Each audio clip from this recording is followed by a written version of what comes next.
Hey guys, tonight we're slipping through the velvet curtains of Tudor England, the gilded trap where power, scandal and seduction brush elbows under flickering candlelight. If you've ever thought navigating modern relationships is tricky, imagine a place where one glance from the king can rewrite your entire life, or end it. Welcome to the forgotten lives of royal mistresses. These women were whispered about in corridors, painted over in family portraits, and often erased from the official story. But make no mistake, they were there in the shadows, manipulating the game as much as they were played. And just so we're clear, you probably won't survive this. Not with your head, anyway. So before you get comfortable, take a moment to like the video and subscribe, but only if you genuinely enjoy what I do here. And hey, tell me what city you're in and what time it is as you're watching this. I love knowing who else is wandering the Tudor halls with me tonight. Now, dim the lights, maybe turn on a fan for that soft background hum, and let's ease into tonight's journey together. You step into a world where the air always smells faintly of rosewater and political anxiety. The year, sometime in the early 1500s, and you're standing just outside the court of Henry VIII. You're not anyone special yet, but you're well born enough to be allowed inside the palace, close enough to taste the ambition on everyone's breath. The halls are crowded with silks and jewels and murmured flattery. Courtiers float past you like richly dressed ghosts. There are men with curled beards and feathered caps, and women whose gowns are so wide they could knock over a small army if they turned too fast. The court, at first glance, is a carnival of elegance. But spend even 5 minutes listening instead of looking, and you'll hear it, the sharp edge under every compliment, the performance in every laugh. Here, every person is both an actor and an audience. Everyone wants something, favour, advancement, protection, and nothing is more valuable than the king's gaze. When Henry VIII walks into a room, you feel it before you see him. The atmosphere shifts. Conversation dies for a beat, like the world holding its breath. Henry isn't just a man, he's a golden sun around which everyone else orbits, whether they want to or not. And if that sun happens to rest its light a little longer on one woman, well, things start happening. She'll be seated closer at banquets, dressed a little finer, given a locket with a small carved H. Soon the rumours start. Have you heard about Lady So-and-so? The murmurs travel fast, faster than any horse or pigeon ever could, and if the rumours are true, that woman may soon find herself holding power far beyond what she ever imagined, at a steep cost. Mistresses aren't just lovers, they're walking time bombs, their elevation is a threat to every political faction at court, to the Queen, to rival noble houses. And while they may receive gifts, land, jewels, servants, they're also always one misstep away from ruin. The king's affection is warm and intoxicating, yes, but also famously brief. When it cools, so does everyone else's. You walk through the garden paths where these liaisons often begin, half in jest, half in strategy. The hedges are high, privacy arranged like a chessboard. Young women brought to court as maids of honour are warned subtly by their mothers. Be charming, but not too charming. Catch the king's eye, but don't keep it too long. It's a game with no rulebook, only consequences. One of the strangest quirks of Tudor mistressdom? Everyone knows, but no one says it out loud. There's no official title for the king's current favourite. No crown, no seat in parliament. You're not a queen, but you wield the king's ear, and with that comes real terrifying influence. Yet it's not all drama and diamonds. In the quieter hours, late at night, behind embroidered curtains, the women who hold these roles sit alone, wondering how long their favour will last. Wondering what the Queen thinks, wondering what comes next. For every Anne Boleyn who rose, there were dozens who fell, silently and without ceremony. And let's not forget the less glamorous side of it. Being the king's mistress often meant being the target of venomous gossip. You might find yourself painted as a homewrecker in court poetry, mocked in anonymous pamphlets. Your family might gain favour, or be punished with you if you fall from grace. In some cases, the price is even higher. Prison, banishment, or worse. But despite the risks, young women still angled for that gaze. Why? Because for many, it was one of the few ways to change their fate. Marriage in noble England was rarely about love. You weren't a firstborn son or the heir to something enormous. Your future was basically arranged at birth. But catch the king's attention, you could leapfrog past all that. You might even become a duchess. Or for the boldest, a queen, and that's the academic debate still simmering under the surface. Were these mistresses victims of a predatory system, or agents navigating it with eyes wide open. Some scholars argue that the court was a gilded cage that used beauty and charm as bait. Others insist that these women were deeply strategic, choosing flirtation as a weapon. As usual, the truth is probably somewhere messier in the middle. Tonight, you're not just reading about these women. You're stepping into their slippers. You're walking with them through gardens, laughing carefully at the king's jokes, hiding letters behind tapestries. You're standing at windows with trembling hands, waiting to see if that knock means danger or another night of whispered power. So settle in. This isn't a fairy tale, but it's not quite a tragedy either. It's something in between, something very human. And tomorrow morning, when you brush your teeth or scroll your phone, you might just feel a little ghost of velvet under your fingertips. You hear her name whispered first in the presence chamber, tucked between an offhand joke and a sip of claret. Elizabeth Blount. Bessie, they call her. In the intimate way courtiers refer to someone they all think they know, but none can really claim. You follow the conversation like a stray scent through the palace corridors until you catch the full story, or at least the version that survives the retelling.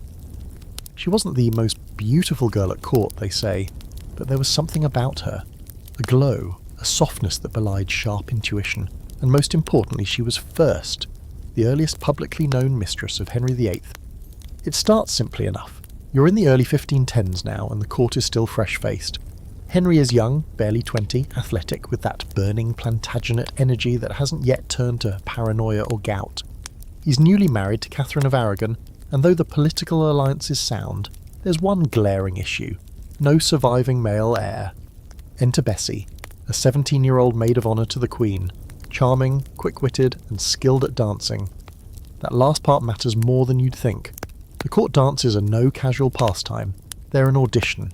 Every step, every twirl is a performance of grace, fertility, and obedience. You see Bessie on the floor, eyes trained carefully ahead, but always aware of who's watching. Henry notices, and once he notices, things unfold in the way they always do. Small tokens exchanged, quiet conversations behind arras curtains, a growing tension that soon makes its way into the gossip loops. What's curious is that Bessie doesn't fall into scandal, not immediately. There's no dramatic upheaval, no duels, no public denouncements. She fades into the role of royal favourite as if it were simply the next stage in her duties.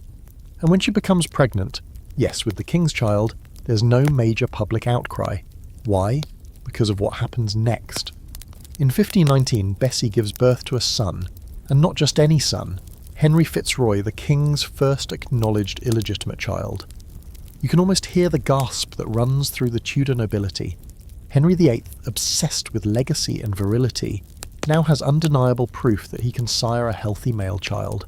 The problem must be Catherine, the whispers say, and this changes everything. Fitzroy is a curly-haired symbol of hope, a living embodiment of what the Tudor line could be if only a legitimate son would arrive. Henry is so proud, so thunderously smug about it, that he showers titles on the boy, Duke of Richmond and Somerset. You watch wide-eyed as a bastard child is lifted almost to the level of a prince. For a moment the rules seem different. And what of Bessie? For her part she doesn't claw for more. That's what makes her unusual. While later mistresses will scheme for elevation, for crowns, Bessie plays the long game by stepping back. She's quietly married off to a respectable nobleman, Gilbert Taleboys, and lives a life of relative peace. She vanishes from the court's inner circle before the tides can turn against her. It makes you wonder, was that her choice, or someone else's plan? Historians still debate this. Some say she was simply a girl who got lucky, caught the king's eye, and wisely retired once the favour cooled. Others believe she was nudged aside by ambitious families eager to place more strategic daughters in the royal path. Either way, Bessie escapes the fate of so many women who get too close to the throne. Disgrace, trial and sometimes execution. But let's take a moment to appreciate a strange little twist. Bessie Blount's son, Fitzroy, was at one point seriously considered as a possible heir to the throne. There were real discussions among Henry's advisors about legitimising him. In a different timeline, one nudge of fate away, you might have seen a King Henry IX born not of a queen, but a mistress. Fitzroy even had his own court, tutors and military training, but of course his story ends too soon. He dies at 17, probably of tuberculosis, and with him vanishes the closest thing Henry ever had to a male successor during his lifetime. You look back at Bessie with new eyes now. not as a footnote, not as a side character, but as a pivotal figure. The first mistress, the one who bore a prince in everything but name. Her story reminds you that power doesn't always scream. Sometimes it whispers it and walks away quietly. And here's a fun footnote that rarely makes the textbooks. It's said Bessie once danced a series of courtly masks themed around fortune and fame right before catching the king's eye. Coincidence, maybe, or maybe the Tudors really were just that theatrical. Now, let's talk about the ghost in the room, the Queen. Catherine of Aragon, for all her devoutness and dignity, knew. Of course she did. But what could she do? In Tudor England, a queen's power wasn't in protest, it was in how she carried herself despite betrayal. Catherine doesn't rage publicly. Instead, she doubles down on piety, loyalty, and subtle performances of stoicism. You wonder what she really thought of Bessie. Did she pity her? Hate her? Dismiss her? That silence, too, is part of the story. What makes Bessie's story so compelling is that we forget her so easily. She isn't Anne Boleyn. She doesn't rise to a crown or fall to an axe. She isn't the face of the Protestant Reformation. She's just Bessie, sweet-faced, smart, sharp enough to step out before things got messy. She wins the king's attention, bears his son, and walks away with her head and reputation intact. In this blood-soaked drama of Tudor love and politics, that's practically a miracle. And here's the irony. In doing so little, she changes so much. She sets the precedent. She proves that mistresses aren't just distractions, they're players. And every woman who comes after her knows what's now possible, and what it might cost. You learn quickly that in Tudor England, no one arrives at court by accident, especially not the women. Behind every embroidered bodice and careful smile is a training regimen that would make a modern royal finishing school look like summer camp. From the moment a noble girl takes her first shaky steps on a marble floors, she's being shaped into something useful, graceful, silent and when needed, dazzling when required, and above all valuable. Tonight you step into that world, the polished upbringing of girls destined not just to serve, but to be noticed. You're inside a drafty manor house somewhere in the countryside. The air smells like beeswax and damp wool, and everything echoes a bit too much. Here, a young girl named Margaret, let's call her that, though her name isn't what matters, has just turned 6. Her governess is already correcting the way she curtsies. "No, your hand must be soft, like velvet," she murmurs, gently repositioning Margaret's fingers. It's not just about etiquette, it's choreography for survival. By 10, Margaret is learning to dance with a book balanced on her head. She can recite psalms in Latin and knows how to pass a goblet without spilling. More importantly, she's starting to understand court dynamics, the way her mother hushes when writing letters, the way her father's mood shifts depending on whose seal is stamped at the bottom. No one tells her directly, but the message is clear. Your body is a vessel for your family's ambition.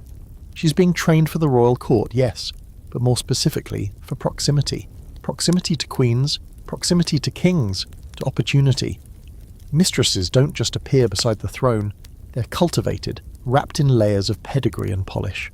The goal isn't necessarily to become one, but if the stars align, you'll be ready. At 14, Margaret arrives at court, freshly perfumed and trembling in satin slippers. She's now officially a maid of honour, which is both a privilege and a meat grinder. The Queen, whichever one it happens to be at the time, has a glittering entourage of these young women. Their job? Accompany her, flatter her, sing when asked, dance when summoned, and pretend not to see what they inevitably will see. Affairs, power plays, poisonous alliances, but always with a smile. Being a maid of honour is the Tudor equivalent of walking into a lion's den wearing perfume made of steak. You're always being watched. Not just by the king, but by the other courtiers, the foreign ambassadors, the older ladies whose job is to monitor you like hawks in velvet. There's intense pressure to sparkle, but never outshine. Be witty, but never clever enough to threaten. You learn to speak in elegant riddles, to blush on cue, to cry just enough at a tragic ballad without smudging your coal. And then, of course, you learn how to flirt without flirting. This is an art form, and it's not optional. A glance that lingers a half second longer. A subtle adjustment of your sleeve to reveal a sliver of wrist. A curtsy held just a bit deeper when the king walks past. You're coached in these things by older women who've seen it all, and by men who pretend not to be watching, though they absolutely are. Here's the kicker. None of this means you want to be the king's mistress. But if you are, It better be on your terms. The court is filled with cautionary tales, girls who rose too fast and crashed even faster, girls who misunderstood a smile and found themselves compromised, girls who said no at the wrong time and disappeared into unwanted marriages or quiet obscurity. There's a fringe detail here, almost laughable in its absurdity. Some noble families would position their daughters to be noticed. Not for scandal exactly, but for favour. A daughter in the king's graces might mean a grant of land, a title for a brother, a cushy appointment for a father. One of the more notorious cases involved a family dressing their daughter in foreign silks, rare and scandalously sheer, just for a single royal hunt. She was paraded like a rare falcon, and yes, she got noticed. Did she want to? That's harder to say. The real tragedy is that the line between préparation and exploitation was thin as lace. Were these girls empowered or manipulated? Modern historians argue both sides. Some insist these young women were pawns, traded for influence like jewelled game pieces. Others claim they were agents of their own destiny, flirting with power in a world where marriage was a trap and love, a luxury. You watch Margaret learn to walk that tightrope. She grows sharper, funnier, more aware of what she's doing and why. She learns that attention can be used like currency, spent carefully, hoarded or weaponized. And then one day, it happens. Margaret catches the king's eye. She's not even sure how. Maybe it was the song she sang at the winter masque. Maybe the deep green of her gown reminded him of something or someone. But suddenly he pauses when she speaks, smiles when she curtsies. His gaze lingers, her breath quickens, not with excitement but with calculation, because now the game has changed. Her friends see it too. Some are envious, others wary. The Queen says nothing, but the flicker in her eyes during dinner is unmistakable. Margaret is invited to more events, given a better seat at the hunt. A ring, small and gold, appears on her pillow with no note. Everyone knows what this means, and yet no one says it aloud. This is how it begins, not with fireworks, but with subtle shifts in attention. The training, the years of instruction, all converging on this moment, and she has to ask herself, is this what I want? Can I control the... There's one final twist that sticks with you as you drift back from Margaret's world into your own. Many of these girls were taught from birth to suppress their instincts, to perform virtue and innocence, and then, one day, they're expected to pivot, to use seduction as a survival tool. And if they fail, they are discarded as if the script was never theirs to begin with.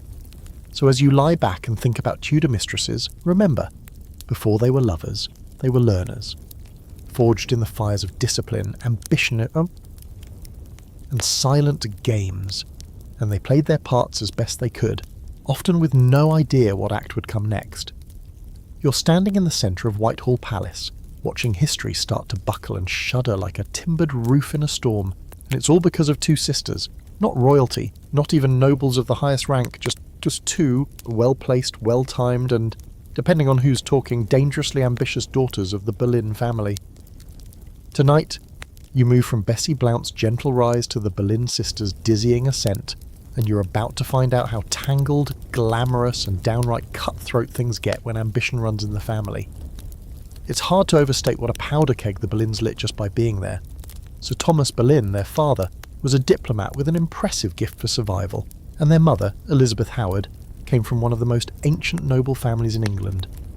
The girls, Mary and Anne, grew up in privilege, but not the kind that guarantees crowns. No one looked at the Boleyn sisters at age 10 and thought, ah, yes, future threats to the monarchy. But that's exactly what they became. First up, Mary. You meet her in 1520, fresh back from the glittering court of France, where she supposedly learned a few things about charm, subtlety, and the art of conversation with men who could end your family line on a whim. She arrives at Henry VIII's court with flushed cheeks, a musical laugh, and no idea she's about to become the king's mistress. Or maybe she does. That's part of the mystery. Mary Boleyn doesn't write letters filled with clever schemes or revolutionary declarations. She just shows up, says all the right things, and boom, Henry notices. Suddenly, she's dining at the king's table. She's riding in the same hunts. She's mentioned in court poems with coded flattery. And of course, she vanishes from the historical spotlight just as quickly as she entered. But not before two children are born, Catherine and Henry. And here's where the real scholarly wrestling match begins. Some historians believe Henry VIII fathered one or both of Mary's children. Others insist it was her husband, William Carey, a gentleman of the Privy Chamber. There are no definitive answers, just the quiet, gnawing possibility that Henry VIII may have had not one but two illegitimate children with Mary, and left both unacknowledged. And then comes Anne. She enters like a match tossed into the dry brushwood. Not traditionally beautiful, at least not by Tudor standards, but magnetic, in the way women who know their own mind often are. Sharp eyes, sharper wit, she doesn't charm with a sweetness like Mary. She entrances with mystery, intellect, and the ability to say no, like it's a spell. When Anne arrives at court, she's already learned from her sister's experience. She knows what happens when a girl says yes too soon, so she doesn't. Henry's used to getting what he wants, and Anne says no, again and again, politely, flirtatiously, maddeningly. It drives him absolutely wild. What begins as a casual flirtation warps into obsession. He writes her letters, steamy, emotional, embarrassingly earnest letters, begging her to be his. And here's the thing, Annie doesn't want to be just another mistress. She wants security. She wants influence. She wants more. Maybe even a crown. For the first time, you see a royal mistress shape not just the king's heart, but the policies of a nation. Anne's presence begins to infect everything. Henry's marriage to Catherine of Aragon, his relationship with Rome, the stability of the entire kingdom. Whispers turn to roars, Parliament stirs, the Pope refuses to grant a divorce. Anne holds her ground. It's no longer just a love affair, it's a national crisis. While all this unfolds, you have to imagine Mary watching from the sidelines. She's married again now to a man far below her in status, and she's quietly falling out of favour while her sister rises like a storm cloud. There's real tension between them. Some accounts suggest jealousy, others imply pity. One sister plays the game by the rules and loses. The other breaks the game entirely and rewrites the board. Eventually Anne becomes queen. You already know how this ends, heads and axes and treason trials. But tonight we're not there yet. We're still in the firework moment, when Anne Boleyn, former lady-in-waiting, former flirtation, former mistress, is now England's crowned queen. It's unprecedented, terrifying, a bold leap across class and gender lines, but she didn't get there alone. Here's a fringe fact that rarely makes it into the soap opera versions. Anne had a network. Her mother, her brother George, reformist allies, even foreign ambassadors helped construct the scaffolding of her rise. She wasn't just navigating court politics, she was practically orchestrating them. And in that way, the Boleyn sisters weren't just figures in a romance, they were architects of a seismic shift. And scholars still can't agree on what to do with that. Was Anne a proto-feminist icon, wielding her agency in a world built to strip it away? Or was she a master manipulator who used desire as a lever and toppled an entire nation into religious and political chaos? Again, the answer slips through your fingers, changing shape depending on who you ask. Maybe that's what makes her so unforgettable. For you, standing in the echo of it all, it's the duality of the Boleyn sisters that sticks. Mary, who gave the king what he wanted and was discarded. Anne, who denied him, and was crowned, only to fall even harder. Two sisters, two approaches. Same king, same court, completely different fates. And in the rush of silk and scandal you start to see a pattern emerge, one that future mistresses will try to follow or avoid. Say yes too early and you disappear, say no too long and you risk everything. But if you time it just right, you might change the world. You walk with Mary Boleyn now, not the legendary Anne's sister, not the one written off in the margins, but Mary herself, and the quiet shadow she never really escaped. Everyone knows her name, of course, it's always paired with Anne's, always second, always the other Boleyn girl. But tonight you press in closer, past the simplifications, and find a woman who lived the full Tudor experience. Adored, discarded, married, widowed, remarried, and always underestimated. When you first meet Mary, she's laughing. Not the nervous, high-pitched giggle of a court girl trying to charm her way through a tense moment, but something deeper, freer. She's in France then, part of Queen Mary Tudor's entourage on her brief, ill-fated marriage to Louis XII. And while the Queen's life turns bitter quickly, Mary finds something entirely different. Education, experience, possibly even scandal. The French court is decadent and loose with its affections. People still whisper that Mary became the mistress of the new king, Francois I, while she was there. He allegedly called her his English mare, which, is as gross and sexist as it sounds. Whether true or not, by the time Mary returns to England, She's already worn the label of experienced, and that doesn't fade easily in Tudor society. So when she enters the English court again, people look at her with suspicion and a touch of judgment. But that doesn't stop Henry VIII from noticing her. Their affair begins discreetly. You imagine her at a court masque, candlelight flickering against her chestnut hair, her eyes catching the king's across the crowd, a few dances, a private dinner, and then, before long, she's elevated. Mary is now the king's mistress. Her family rises with her, basking in the warmth of royal attention. For the Boleyns, it's a promising start. For Mary, it's a trap. The thing about being the king's mistress, especially in the early 1520s, is that there's no script for what happens next. You don't get a title, you don't get an estate, you get rumours, you get the occasional gift, a flattering mention in court poetry, maybe even a small portrait. But more often than not, you get forgotten, and Mary is no exception. Before long, Henry grows bored, or maybe distracted. He moves on. Mary, like so many before her, is married off to William Carey, a respectable courtier with enough status to make the whole thing look polished. The wedding happens quickly, no fanfare, the message is clear, she's served her purpose. But here's where things get complicated. Mary gives birth to 2 children, Catherine in 1524 and Henry in 1526. The timing lines up just a little too neatly with her affair with the king, and while Henry VIII never acknowledges either child as his own, whispers fly through the court. Did he have 2 illegitimate children with Mary Boleyn? Is little Henry Carey actually a royal bastard hidden in plain sight? Historians still did argue over this. There's no firm proof, just a cluster of circumstantial evidence and that delicious Tudor ambiguity. What is known is that both children go on to live interesting lives. Catherine becomes a lady-in-waiting. Henry Carey ends up as Baron Hunsdon and is showered with favour under Queen Elizabeth I, his possible cousin or half-sister, depending on which theory you believe. Either way, Mary's children stay close to the crown, even if their mother does not. Because while Anne is ascending like a flame, Mary is slipping into silence. Her husband, William Carey, dies suddenly of sweating sickness in 1528, and Mary, now a widow with 2 children and very little money, is forced to ask her powerful family for help. Anne, not yet queen but firmly in Henry's favour, agrees to support her. But there's tension now, sharp and unmistakable. Mary has become inconvenient. She's no longer useful. Worse, she's unpredictable. And then she does something truly unforgivable by Tudor standards. She falls in love, not with a noble, not with a foreign diplomat. With a soldier, William Stafford, a nobody in the eyes of the court, a man with no lands, no title, and no political value. And Mary marries him in secret. When the Boleyns find out, they're furious. Anne, now the soon-to-be queen, is humiliated. The family cuts Mary off entirely. She's banished from court. Exiled not for scandal, she's already been a royal mistress, but for marrying without permission, without strategy, without gain.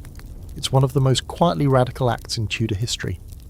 Mary Boleyn, once mistress to the most powerful man in the realm, walks away from all of it to marry for love, and she pays for it.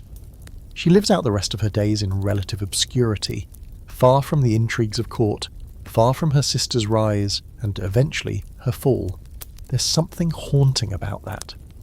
When Anne is imprisoned in the tower, waiting for her execution, there's no record of Mary visiting. Maybe she couldn't. Maybe she wouldn't. Maybe she'd seen enough of the crown's poison to know when to stay away. And yet, in the end, Mary survives, quietly, completely. She dies in 1543 at around 43 years old. No grand funeral, no monuments, just a footnote in the family record. And still, her blood continues in the veins of the powerful. Her children rise, thrive, become fixtures of the Elizabethan court. Here's a fringe little twist for you. In the 20th century, historians confirm that Mary Boleyn is an ancestor of both Winston Churchill and Princess Diana, which means that, through her, the modern British royal family descends from the forgotten Boleyn. Not Anne, Mary. You let that settle, because it's kind of perfect, isn't it? The quiet one, the sidelined one, the other one. She outlives them all, not in drama, but in legacy. While Anne burns like a comet and disappears, Mary drifts softly through the generations, her influence hiding in plain sight, and that's the danger of underestimating the shadows. Sometimes they outlast the flame. You stand in the throne room just off to the side, barely breathing.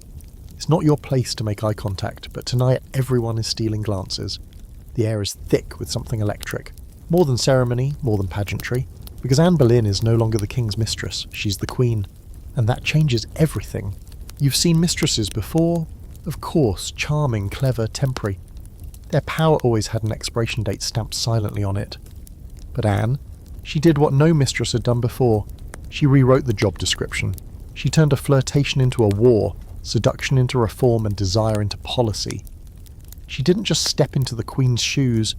She took them by force, broke the heels off, and strutted down the aisle of history wearing them like weapons. It's 1533, and you're in the heart of Henry VIII's court, and everything is trembling. The king has defied the Pope. England is slipping from Rome's grasp. And Anne, pregnant and radiant in her coronation robes, is paraded through the streets of London as the new queen. The crowds are split. Some cheer, either out of genuine loyalty or fear of being noticed not cheering. Others scowl, whispering words like witch or whore and usurper. Anne hears it all. She smiles anyway, but let's rewind, because the rise is just as brutal as the fall. Anne played her hand like a master. For 7 years, 7, she refused to sleep with Henry. She gave him her mind, her charm, her company, but not her body. That was her greatest weapon. And the king, spoiled and used to instant gratification, was reduced to pacing, begging, and writing letters filled with longing and terrible poetry. He offered her titles. She accepted the Marquessate of Pembroke. He promised marriage. She waited. All while the wheels of Europe groaned and turned behind them. When he finally broke from Rome and declared himself head of the Church of England, it wasn't just about love, it was about legacy. He needed a son. Catherine of Aragon hadn't given him one. Anne, unspoiled and brilliant, was his next bet. And when she became pregnant before the wedding, it was now or never. Henry made it official. She became queen, and the whole kingdom held its breath. But you feel it, don't you? That tension in the air, the kind that tells you this won't end quietly. Anne may have reached the top, but it's a treacherous place. Every step forward is into thin air. She's surrounded by enemies, loyalists to Catherine, noble families bitter over her family's sudden rise, clerics who think she's damned England to heresy. Even the people who supported her are watching closely now, asking silently, can she deliver? And then, the baby is born. It's a girl, Elizabeth. You hear the disappointment before it's even spoken aloud. Henry hides it poorly. Anne tries to smile, to claim divine timing. But the court knows what's been gambled. A girl isn't good enough. Not for all this chaos, not for a broken church and a humiliated queen cast aside. But Anne doesn't give up. She gets pregnant again and again. Miscarriages follow. One, reportedly, was a male child. Lost, perhaps, on the same day Henry begins flirting more openly with Jane Seymour, one of Anne's own ladies-in-waiting. You can feel the shift starting again, like a breeze before a storm. But here's what you don't expect, how deeply Anne believes in what she's doing. She isn't just clinging to power, she's reshaping England's very identity. She's a patron of reformers, a reader of banned texts, a woman who dares to speak her opinions in front of bishops and scholars. She fights for charity, for education. She insists her daughter Elizabeth be raised not just as a princess, but as a ruler. She may have started as a mistress, but she ends up as a visionary, and that's why her enemies come for her so hard. The campaign to destroy Anne isn't subtle. It's not even especially clever. Rumours of adultery, treason, incest even, with her own brother George. You try not to gag as you hear the accusations. The same court that once applauded her every word now snickers at her downfall. Evidence is weak, testimony is manipulated, but it doesn't matter. The verdict was decided before the trial began. You're there, in the tower, the night before her execution. She prays aloud, her voice steady. She speaks kindly of the king who signed her death warrant. And when she climbs the scaffold on May 19th, 1536, she does so in a dress of deep royal red. Her speech is graceful, she asks for mercy for the king, she kneels, the sword falls, it's over, just like that. But is it? Because Anne's story doesn't end with her death. Her daughter Elizabeth will one day rise to the throne and become one of the most iconic monarchs in British history. And everything Elizabeth becomes, sharp, decisive, learned, powerful, feels like a living echo of her mother. Still, scholars bicker. Was Anne a victim or a villain? a martyr of patriarchy or a cunning manipulator who simply flew too close to the sun. Some say she was Henry's pawn, others say he was hers. But one thing they agree on, Anne Boleyn wasn't just another mistress. She changed the game. She made the job dangerous, ambitious, and potentially deadly. You exhale slowly, because this wasn't just court gossip. It was a full-on revolution, all sparked by a woman who dared to say no until it became a yes that changed the course of history. And as you walk back out into the echoing stone corridor, you realise something chilling. The most powerful position a woman could hold in Tudor England wasn't queen, it was mistress, just long enough to make the king break the world. You pull up a chair in the great hall, maybe a little too close to the fire, where your gown starts to smell faintly of smoke and roasted meat. Around you, nobles murmur over goblets of wine, and beneath the polished chatter, there's always one question simmering. Was it love? Because when you look at the court of Henry VIII, the gifts, the letters, the long glances across banquets, you start to wonder whether all this royal romance was ever real, or just survival with better outfits. Tonight, you're sorting through the lies we call courtly love. The poems, the lockets, the sonnets penned by candlelight in a room you're technically not supposed to be in. At first glance, it all seems hopelessly romantic, but as you lean in closer, you realise nothing at Tudor court is done without calculation, and love is no exception. You see it start with the young girls, barely out of childhood, raised to believe that love and marriage are not intertwined. Love is a luxury, maybe, but marriage is politics, and so affection, real, messy, irrational love, has to find another outlet. That's where courtly love comes in. A game of pretend, a theatre of longing. The woman is placed on a pedestal, unreachable, adored from a distance. The man pines, writes poetry, offers tokens of devotion. It's romantic in theory, but hollow in practice. And dangerous, because eventually someone steps over the line. A glance lasts a bit too long. A hand brushes against silk just a second too soon. Suddenly it's not a game anymore. Suddenly someone's pregnant, or someone's ruined, or someone's mysteriously reassigned to a quiet countryside manor where no one ever sees them again. You watch Henry VIII play this game with terrifying ease. He knows the moves. The ring gifted at a joust. The private masque where he's dressed as a knight and the chosen lady is rescued from her seat. It's staged. It's orchestrated. But it works, at least for a while, until it doesn't. Because when the king chooses you, it is no longer pretend, it's real and it's terrifying. There are no clear rules for being the king's favourite. One day you're handed a jewelled necklace. The next, your cousin is arrested for blinking too slowly near a Spanish ambassador. The same love that lifts you to the highest tower can also push you off it.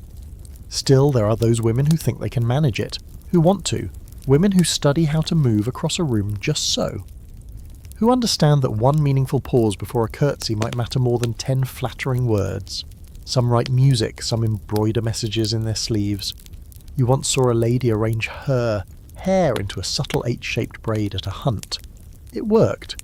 She was invited to dine with the king 3 nights later. And then there are the gifts. Oh, the gifts. You think your ex giving you a hoodie was meaningful?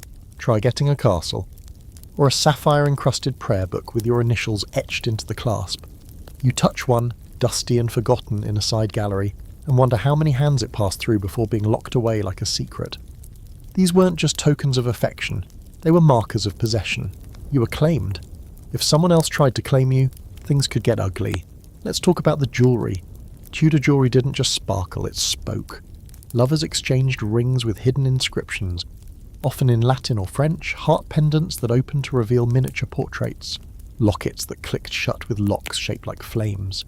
And yes, men wore them too, sometimes hiding a lover's image under their doublet, close to the chest. Sounds romantic, right?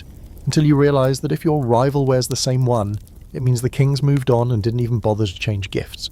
Now it's just a regifted betrayal hanging from your neck. Then there are the letters.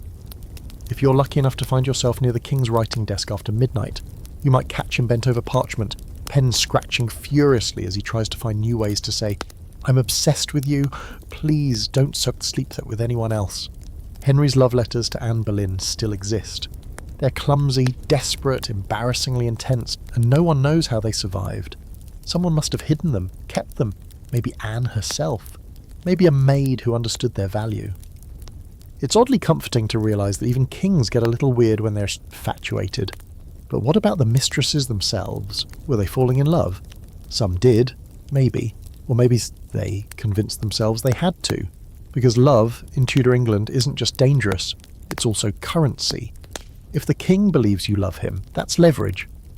If he thinks you're just there for power or status, that's risk. So the smartest women walk the line. They give just enough to keep his interest, but never enough to lose their balance.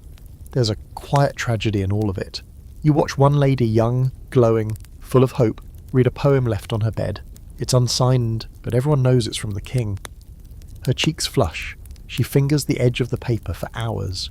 A week later, she's reassigned to her family's estate. Another woman has caught his eye. The poem stays folded in her jewellery box for the rest of her life. And here's the scholarly debate we can't escape. Was all this courtly love just an elaborate mask for predation? Were women coerced into these performances? Were they seduced or simply cornered into submission? Some argue the whole system was built to veil exploitation in the glitter of poetry. Others insist that women learned to wield the system to their benefit, that they became fluent in its double meanings, its feints, its carefully curated blushing. And maybe both are true. Maybe it was manipulative, and maybe it was also the only language women had to express power without being punished for it. The rules were never written for them, but some still learned how to win. You sit back in your creaky chair, wine forgotten, as another mask begins.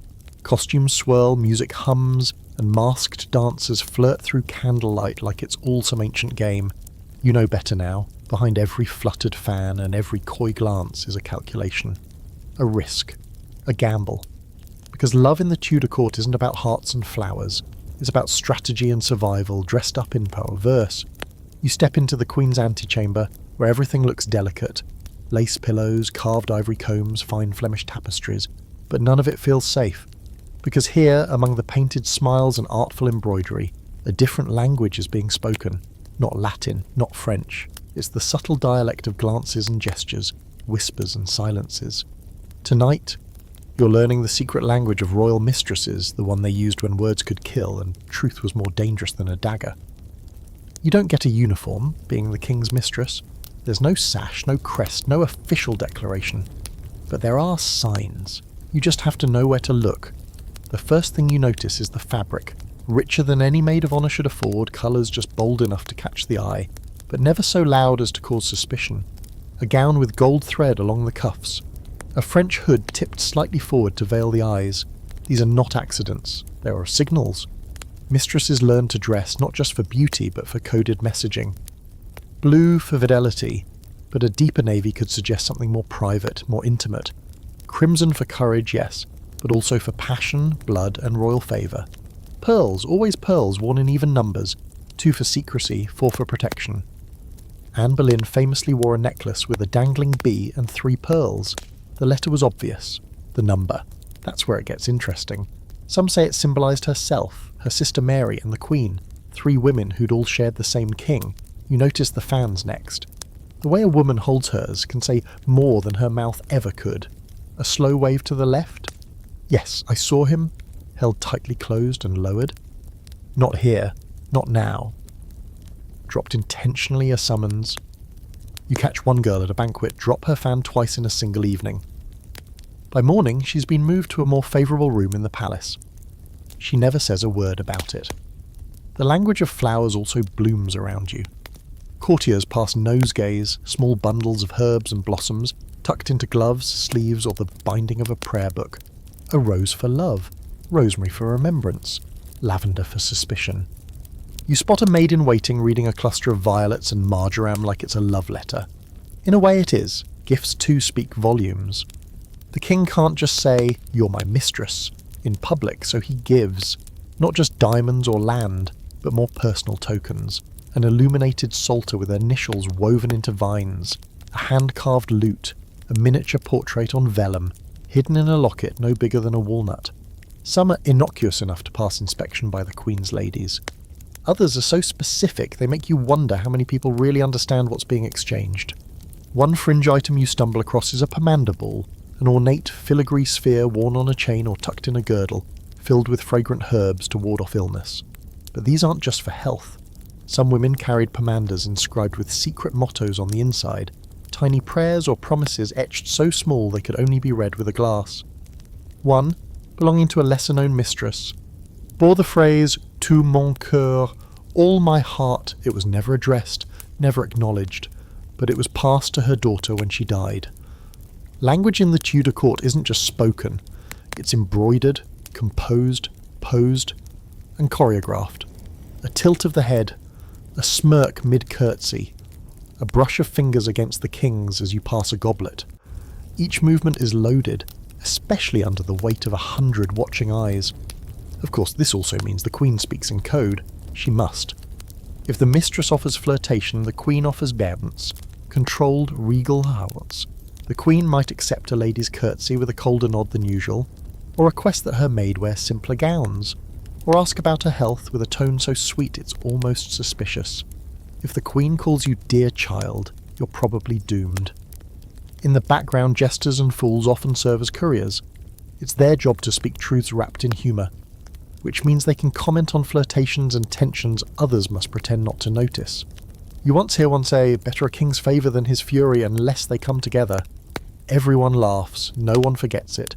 Even dances become battlegrounds of coded expression. In the Galliard, for example, the number of turns a man invites a lady to take can signal interest.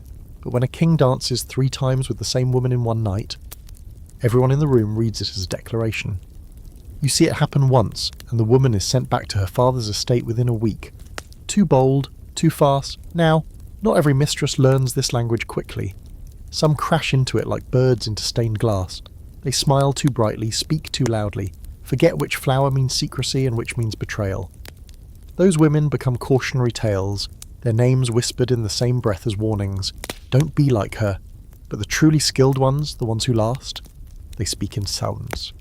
You'll pass them in a hallway and swear nothing happened until your own fortunes start to change. A rival finds her gown stained. A promised marriage falls through. A letter never arrives. Power is exercised without ever being seen. That's the heart of it. Royal mistresses didn't just seduce, they signalled. They navigated a court so rife with traps and hidden blades that speaking plainly was practically suicidal. So they created their own language. A silent, essential dialect carved out of necessity. And even centuries later, historians are still decoding it. Some scholars argue that this elaborate form of communication was actually empowering. A covert code that allowed women to exert control in a world that denied them open authority. Others believe it was simply another layer of manipulation, designed to keep women compliant under the illusion of agency. As always, it's both, a performance and a rebellion, a trap and an escape. You stand in front of a portrait now, one of those oil-rich ones where the subject's eyes seem to follow you. She's expressionless, hands folded, but you can't help but notice her jewellery, ruby and pearl, arranged like teardrops. Her fan is open slightly, her eyes tilted to the left. Her message, centuries old, still whispers, you're not just looking at a woman, you're reading her. You hesitate at the edge of the privy chamber, your fingertips grazing the carved wood of the doorway. And already you feel it, the heat of proximity to power, the strange pressure that builds when secrets multiply behind closed doors. This isn't the throne room or the chapel or even the Queen's apartments. No, the privy chamber is something else entirely. It's the king's inner sanctum, the place where politics and personal pleasure blur so completely you wonder if there was ever a line between them to begin with. If court life is a theatre, then this is backstage, where the real story unfolds. And tonight, you're about to linger in the long, candlelit corridors of scandal. Because in Henry VIII's court, nearly every whisper of sex, gossip and betrayal leads back here, to the rooms just beyond the public eye, where only a chosen few are allowed and even fewer survive. You step inside, careful not to speak. The chamber is quieter than expected, warm from the always burning hearth, and thick with the scent of wine, sweat and beeswax. It's not just one room but a cluster. Bedchamber, study, dressing room and more. It's where the king dines privately, where he's dressed, read to, entertained, flattered and of course seduced.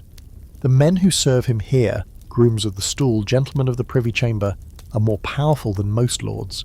They handle everything from royal bowel movements to political counsel. It's gross, yes, but it's also intimate, uncomfortably so. you start to notice patterns. Mistresses don't always enter through the grand halls. They're escorted here discreetly, often under the guise of reading or music lessons. A young woman with a lute, a softly spoken maid carrying a tray, a cousin of a courtier with a clever joke. They aren't officially summoned, they're invited. And once they're inside, the rules change. Because here, the king isn't just a ruler. He's a man. Tired, impulsive, hungry for distraction, and that's where scandal finds fertile ground. Take Jane Seymour, for example. Before she became queen, she was just another lady in waiting. But where Anne Boleyn dazzled with her sharpness, Jane wielded silence like a scalpel. You imagine her walking through the privy chamber, eyes cast down, voice barely audible. Henry was drawn to her quietness after Anne's fiery storms. It wasn't long before he was slipping her gifts, purses embroidered with coins, fine linens. She refused them, or at least pretended to. That's what hooked him. The resistance, the suggestion of virtue. Jane wasn't seducing him, she was saving herself. For him, at least that's how it looked from the outside.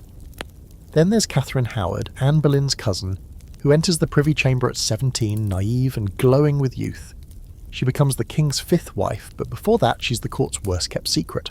Stories swirl of moonlit meetings and galleries, of flirtations that edge too close to treason. After her death, beheaded for adultery, people whispered that it all began here, in these rooms, where supervision blurred and consequences felt distant. And it wasn't just mistresses who spun the web of scandal. The men were just as tangled. Ambassadors eavesdropped, servants gossiped, letters were stolen, forged and misdelivered. A compliment said too loudly could start a war. A glance seen by the wrong person could end a career. You hear of one noblewoman who smiled too brightly at the king during a card game. The next morning she found herself accused of impropriety and conveniently removed from court before her family could gain any real influence. It's not always about sex, of course. Sometimes it's about power disguised as pleasure. The king's favour is currency and the privy chamber is the bank vault. A woman who catches his eye might sway decisions on land grants, pensions or diplomatic appointments. A man who arranges a chance meeting between his cousin and the king might find himself elevated. You begin to understand that court scandal isn't a side effect of power, it's one of its primary ingredients. Let's not forget the letters. They're everywhere, hidden in sleeves, tucked into prayer books, exchanged in books of hours with hollowed-out pages. One account tells of a note wrapped inside a sugared fig. Another was sewn into the hem of a gown. You hear about a miniature portrait of a woman's face, gifted to the king, that opened to reveal a lock of hair, hidden behind the paint like a secret breathing under the surface. There's a famous case that turns your stomach a little. One of Henry's brief favourites, so fleeting her name's nearly lost, was caught laughing behind a curtain in the privy chamber with a married courtier. No one saw what happened, but that didn't matter. Rumour was enough, within days she was gone. Her father was stripped of lands, her name erased from the records, as if she'd never existed. Her biggest mistake? Forgetting that the privy chamber doesn't forgive carelessness. There's a reason historians still argue about what really happened behind these walls. Records are spotty, names get blurred. No one wrote down, "On this day the king took a new mistress." It wasn't polite, but you can read between the lines. The sudden promotions, the new gowns, the rare jewels that appear out of nowhere. Scandal doesn't need a paper trail, it leaves its mark on people instead. Some scholars argue the privy chamber was a crucible of corruption, where power was abused under the excuse of privacy. Others claim it was the one place the king could be human, not just a monarch trapped in ritual. But most agree on one thing: whatever happened in those rooms shaped the course of English history more than most council meetings ever did. You sit quietly now. In the corner of this invisible battlefield, the laughter of courtiers echoing down the hall. Every scandal that ever broke out here left ripples, through families, titles, marriages, and always someone paid the price, usually the woman, always the quieter one, and yet they kept stepping inside. You find her name tucked between the more dramatic entries buried in a genealogical chart like a footnote no one expects you to read. Elizabeth, Bessie, Darrell. There's no portrait. No scandalous poetry, no famous sister to give her a Netflix adaptation. But make no mistake, Bessie was there, at court, in the chambers, in the king's bed, and tonight you follow her into the quiet corners of Tudor history where the forgotten mistresses drift like shadows behind the stars of the show. It's easy to forget that Henry VIII didn't only entertain the flashy, the dangerous, the Anne Boleyns of the world. There were others, many others. And Bessie Darrell, soft-spoken and largely overlooked, is your keyhole into a whole network of women who occupied the strange, whisper-filled role of royal mistress without ever becoming famous or infamous. You start with what little we know. Bessie was the daughter of a respected Gloucestershire family, the Darrells, loyal enough to the crown to be trusted but not ambitious enough to be threatening. It's likely she came to court in her mid-teens as part of a noble household, maybe as a companion or maid of honour. Somewhere along the way she caught the king's attention, not in a blaze of glory, but more like a flicker of warmth. And unlike with Anne or Mary Boleyn, there were no fireworks, no poems written in desperation, no grand banquets with her seated suspiciously close to the king, just quiet favour, occasional gifts, time spent with Henry when he wasn't fighting Parliament or dealing with the ever-growing fallout of his religious reformation. Maybe that's why it lasted as long as it did, because she didn't demand more. One of the most compelling details: she gave birth to a son, Henry Fitz-Edward, or possibly named Henry Darrell, depending on which local records you believe. Not officially acknowledged, of course. Henry VIII only recognised one illegitimate child publicly, Henry Fitzroy, son of Elizabeth Blount. But the timing, the location, and the proximity to the king all line up. And while there's no grand declaration, Bessie and her son were given an estate. A quiet one, well-funded, well-staffed. The kind of place where you send people you want to keep comfortable and quiet. You walk through that estate now, the fire burning low, the tapestries faded but still rich. A carved cradle sits in the corner. Bessie raises her child here, not as a future king, but as a hidden chapter. Occasionally the court sends letters, occasionally the king sends money. But there are no visits, no royal tutors. Just enough attention to suggest a connection, and enough distance to deny it outright. And here's what makes Bessie's story haunting. She wasn't alone. For every Anne Boleyn who clawed her way to power, there were a dozen Bessies, girls from noble but minor families. Educated enough to hold a conversation, pretty enough to catch a glance, clever enough to survive without drawing too much attention. They don't show up in the plays or the novels. Their portraits are unsigned, if they exist at all.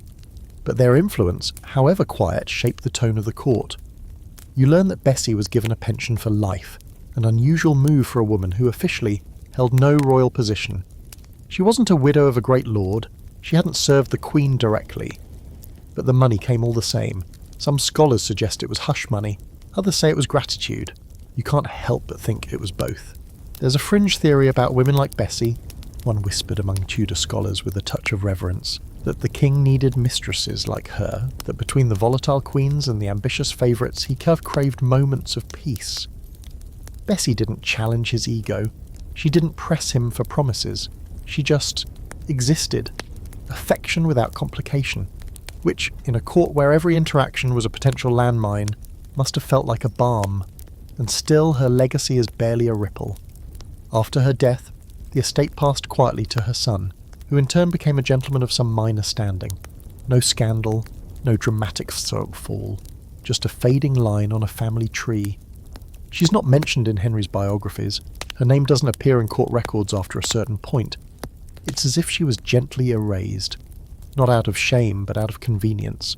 You sit with that for a moment, because there's something strange about a woman who existed at the very heart of royal power, who bore the king's child, and was then allowed to disappear gracefully. No tower, no scandal, no tragic poetry, just silence. It leads you to wonder how many others there were. Women whose names were never written down or deliberately written over, who were paid off, married off, or sent away. Maybe some of them didn't even realise they were part of history. Maybe they thought it was just a fleeting moment, a conversation that turned into a kiss that turned into a child who grew up knowing he bore a jawline a bit too royal. The debate is endless. Were women like Bessie victims of a predatory system? Or were they savvy survivors who took what they could in a world where options were limited? The truth, frustratingly, lives in the grey area. Some were likely manipulated, others perhaps knew exactly what they were doing, and most lived somewhere between strategy and surrender. But tonight you remember Bessie Darrell's this, not because she changed the course of English history, but because she represents all the women who didn't, but were still there, watching, waiting, loving, leaving. Forgotten not because they lacked importance, but because their stories weren't loud enough for the history books to bother with. You pass her room again on your way back through the mental corridors of the long, flickering palace. There's no noise, just a faint scent of rose oil and paper. A cradle. A name that may or may not be the king's, and a legacy built not in fire, but in quiet flame. You're standing just off the edge of the Queen's chamber now, between two fluted columns carved with trailing vines and Tudor roses, watching a line of young women file through like gilded ghosts. They're all wearing matching gowns in pale silks, their hair tucked neatly under French hoods, their eyes darting everywhere but the king. These are the maids of honour, decorative, obedient, and deadly. Tonight you follow one of them, not to her embroidery frame or her prayer book, but to the razor-thin line she walks between service to her queen and temptation by her king, because being a maid of honour wasn't just about etiquette, it was about proximity, and proximity, in Tudor England, could get you everything, or take it all away. You meet her near the chapel where she's adjusting her gloves and reciting a psalm from memory, not because she's especially pious, but because someone is always listening. Her name's Joan, or Margaret, or Elizabeth. It doesn't matter.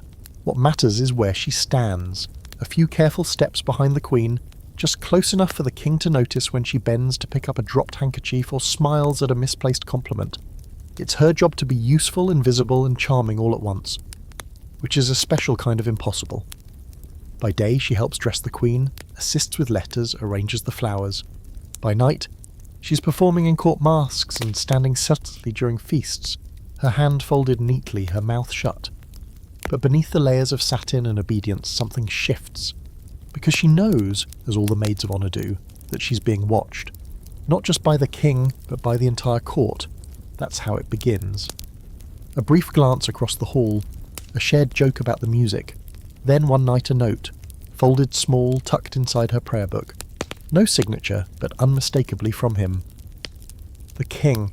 Your heart races with hers. This is the moment. She could burn it. She could show it to the Queen and earn loyalty for life, or she could read it and respond. What people forget is how calculated all of this is. Becoming a royal mistress isn't a spontaneous act of passion. It's a series of tiny choices, each one sharper than the last. The maid of honour understands that once she opens that door, she can never close it again. But she also understands what waits on the other side. Jewellery, influence, land, a future outside the narrow of marriage. Her family arranged when she was 8. Maybe even a title. Still the risks are as sharp as the rewards. You remember Catherine Howard. Barely more than a girl when she was pulled into Henry's attention. She was just another maid of honour, placed there, as it turns out, intentionally from the ambitious Duchess of Norfolk. A pawn, dressed and perfumed, packaged for the king's taste. Her rise was quick, her fall was quicker. But this isn't Catherine, not yet. This is the one before her, or the one after. The girl who manages to hold the king's interest just long enough to be noticed, but not long enough to be dangerous. It's a masterclass in balance. She makes him laugh. She's just flirtatious enough to keep him chasing. But she never oversteps, not in public, not where the Queen can see. You hear rumours swirl faster than they can be suppressed. The Queen's ladies are whispering. The other maids watch her with narrowed eyes. Some are envious, others are terrified. Because the closer she gets to the king, the further she steps from the safety of anonymity. She's no longer just a maid of honour. She's a potential mistress, a possible threat, a rival. Then comes the testing phase. She's invited to a private hunt, a small dinner, a midnight walk in the garden. She never goes alone. That would be improper. But she does go, and each time, she returns with a new ribbon or a necklace or a book. The Queen says nothing, but her silence is a scream. It's easy to think of these women as powerless, swept along by the will of the king, but you know better now. They're not helpless. They're navigating a system that leaves no room for direct agency, and so they play the angles. Some flirt for survival, others for revenge, some, rarely, because they actually like him. But most understand the reality. If the king notices you, your life changes. If he touches you, it's never the same again. One fringe story sticks with you. A maid of honour who was gifted a partridge by the king, roasted and glazed, with a note hidden inside. She shared it with another maid as a joke, not realising the note had been seen by a servant. Within the week she was dismissed. Not for the note, not even for the partridge, but for laughing too loudly near the wrong person. Another rumour tells of a girl who refused the king outright, not rudely. Just firmly, she was married off within days to a knight twice her age and banished to the north. The message was clear. No one says no to the king, not without consequences. But there were exceptions. Women who rose through that role, mistress, then wife, or at least respectable retirement.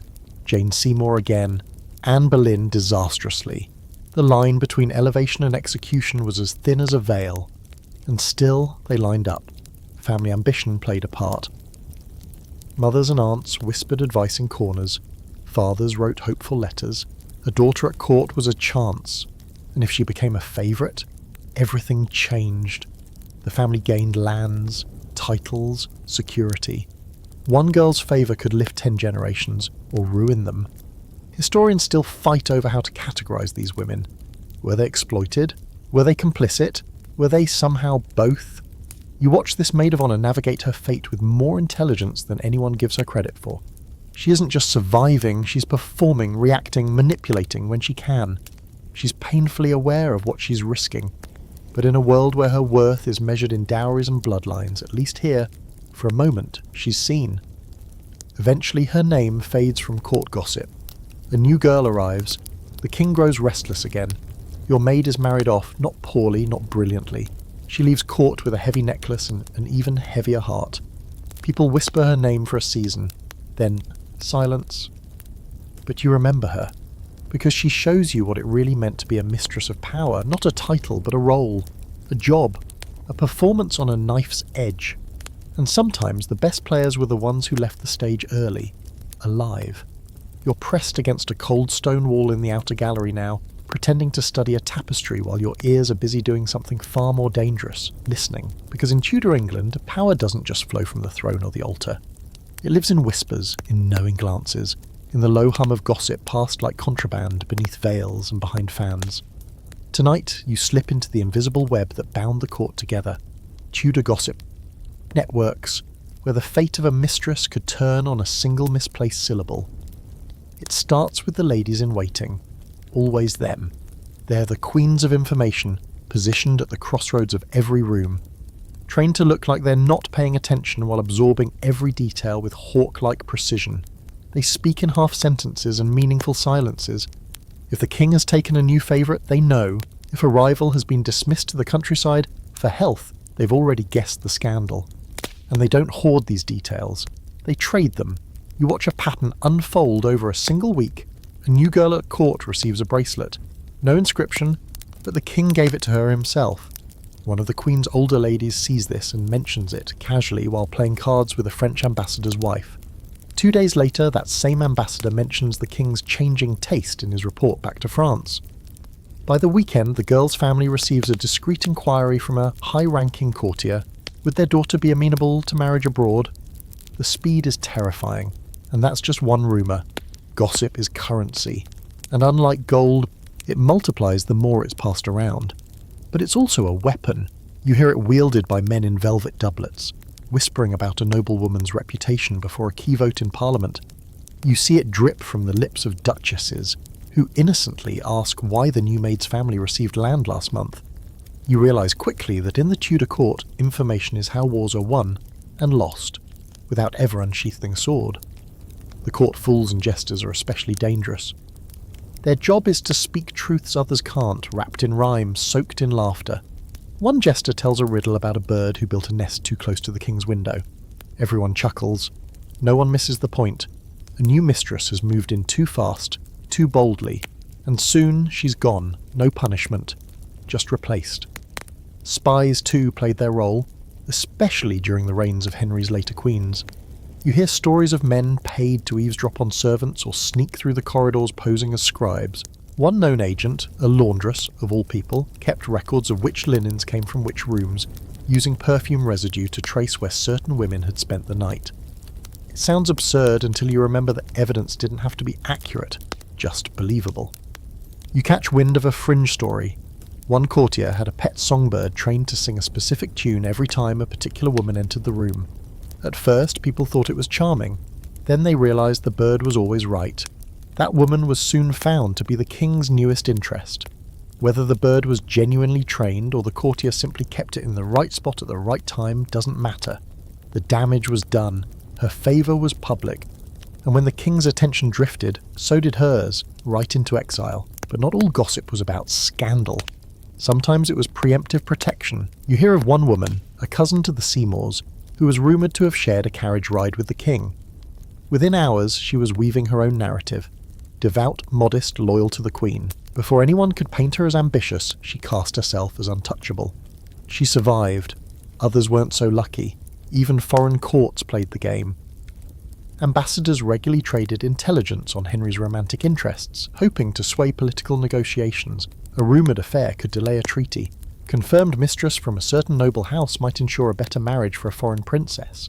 One Venetian report famously listed the order of the king's passions, ranking women by beauty, virtue, and fertility.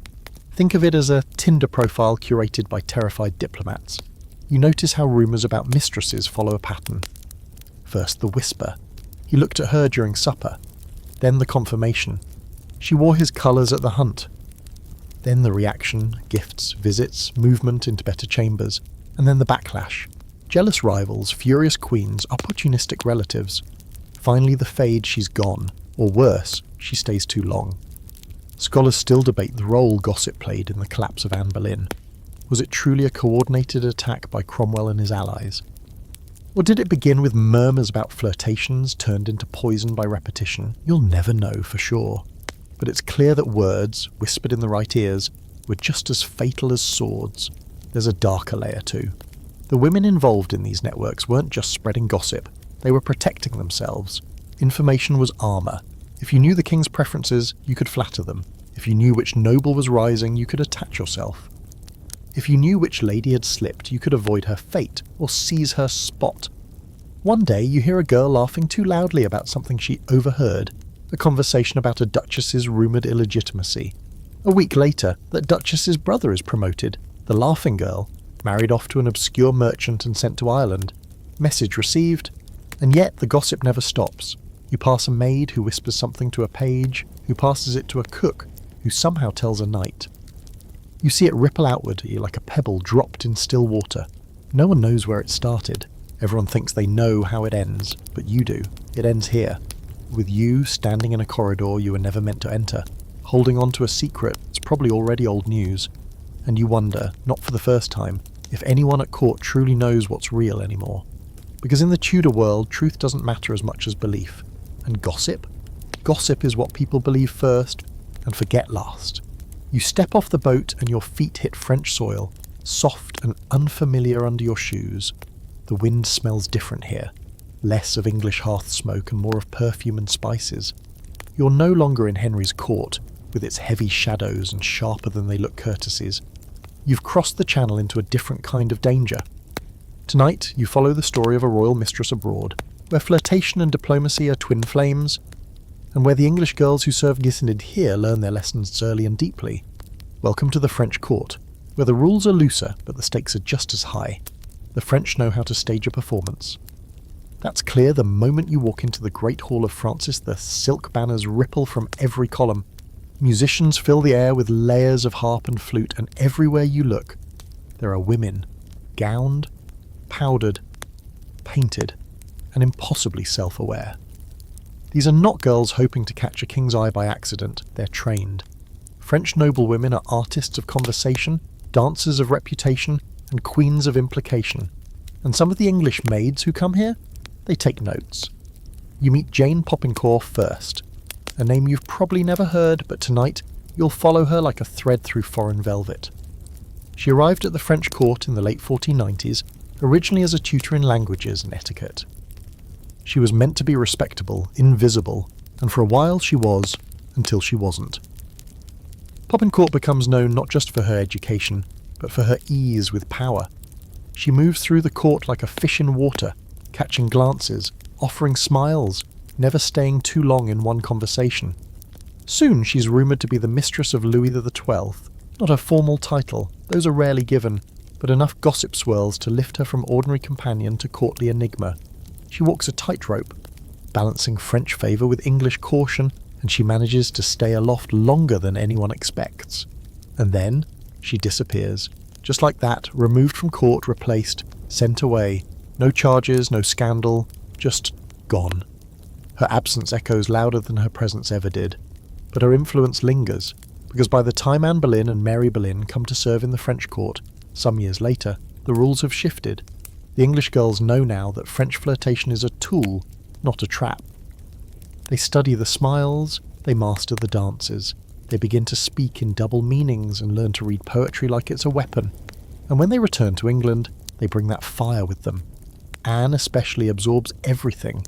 At the French court, she learns that a woman's greatest strength isn't in beauty, it's in mystery, in wit, in knowing how to walk away just before a man thinks he's won. She watches the French courtesans with their calculated glances and half-exposed necklines and realizes they aren't waiting for permission. They were creating space where none existed. She brings that lesson home. But let's step back. You're in a carriage now, travelling through the French countryside with a young English maid assigned to the Queen's retinue. She's 16. Her name doesn't matter. Let's call her Cecily. She's overwhelmed. She doesn't speak French well yet. She blushes too easily. But she's already being watched. A courtier has noticed her. A young prince asked her to dance. And somewhere in the back of her mind, Cecily knows that if she plays this well, her family might never worry about money again. The court teaches her how to walk more slowly, how to let her silence be interpreted as intelligence, how to dance the pene with a hint of hesitation, so the men lean in to catch her rhythm. And she learns. Fast. Too fast. Within weeks. Cecily is being invited to private dinners. Her name is in letters to England. The ambassador warns her uncle that she is dangerously visible. But Cecily doesn't stop, because in this world, visibility is survival. You learn a fringe detail from one of the older ladies at court. French women sometimes wore rings with tiny compartments of perfume, not just to mask the smell of the court, but to distract, to entice. One mistress even dipped her gloves in orange blossom oil before each meeting, so her scent would linger on the king's fingers. The English girls borrow this trick. The scent of ambition, it turns out, is citrus and rosewater. And the question scholars still argue over, were these young women victims of French decadence? Or did they use their foreign education to carve out more power than they could ever gain back home? Did the French court corrupt them or liberate them? When Anne Boleyn returns to England after years abroad, she's not the same girl who left. She's sharper, quieter, more precise. Her gowns are sleeker, her language more refined. And when Henry starts to notice her, it's not because she throws herself at him, it's because she doesn't. She plays the French game, and she plays it well. Cecily, however, doesn't make it home.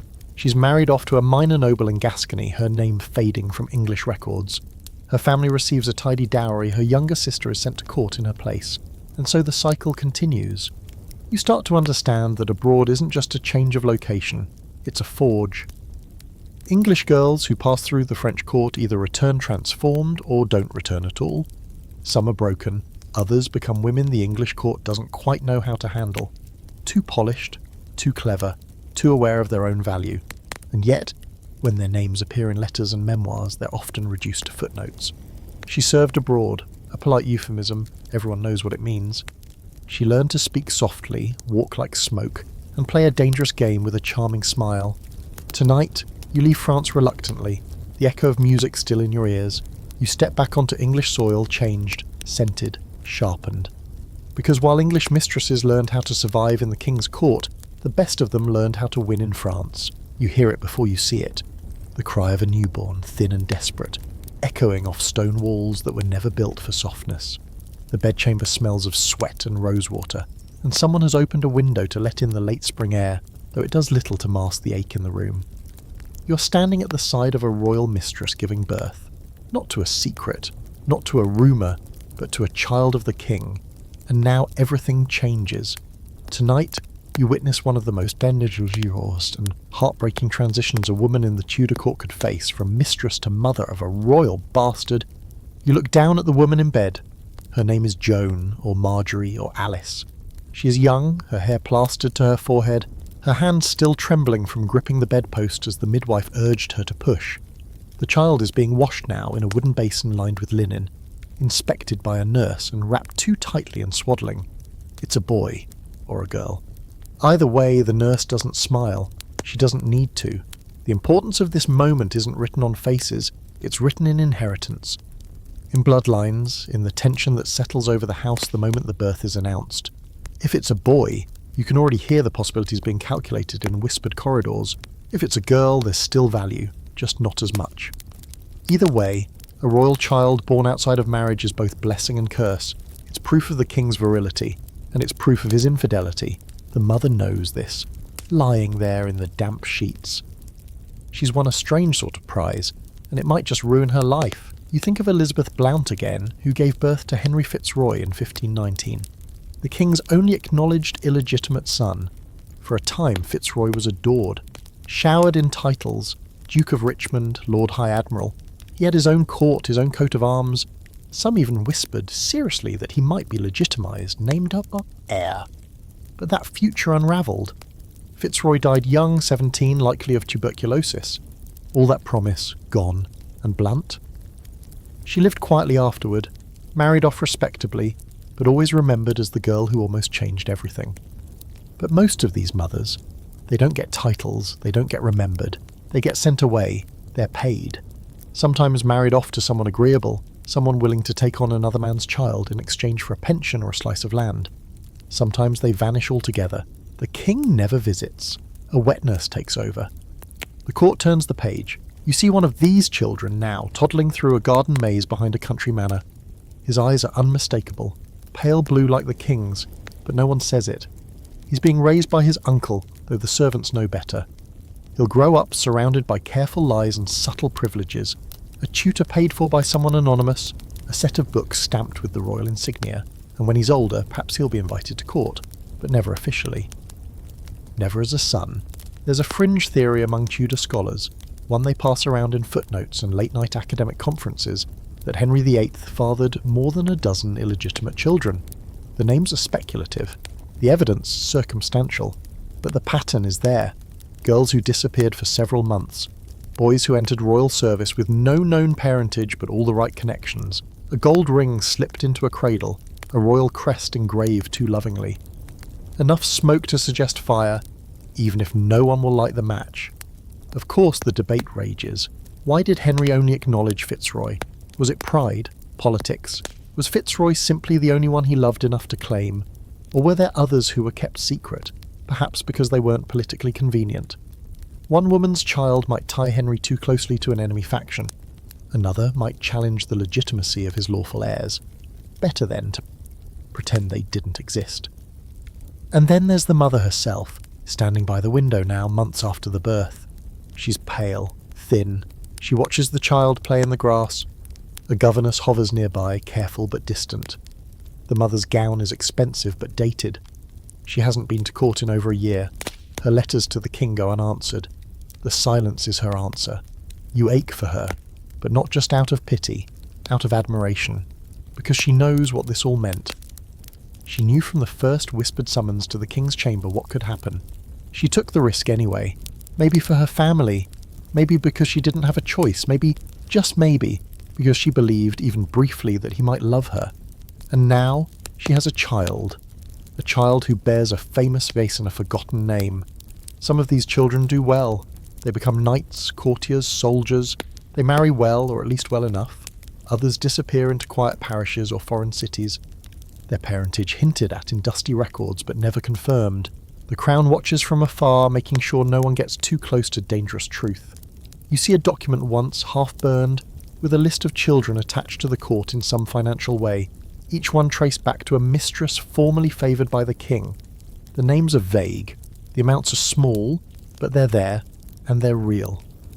And you realise something chilling. These children are living proof that history happened behind closed doors, that the crown was not just passed through marriage and bloodlines, but through passion and secrecy, through the bodies of women who were celebrated, then erased.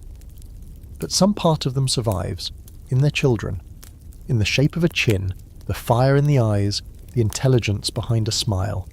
And while their names may never appear in the official histories, they echo in the margins, in the people who inherited their beauty, their wit, and their impossible place in the world. So the next time you pass a royal portrait and admire the regal cheekbones or the sly curl of a smile, pause. Ask yourself, Is that the face of a queen's child? Or a mistress's?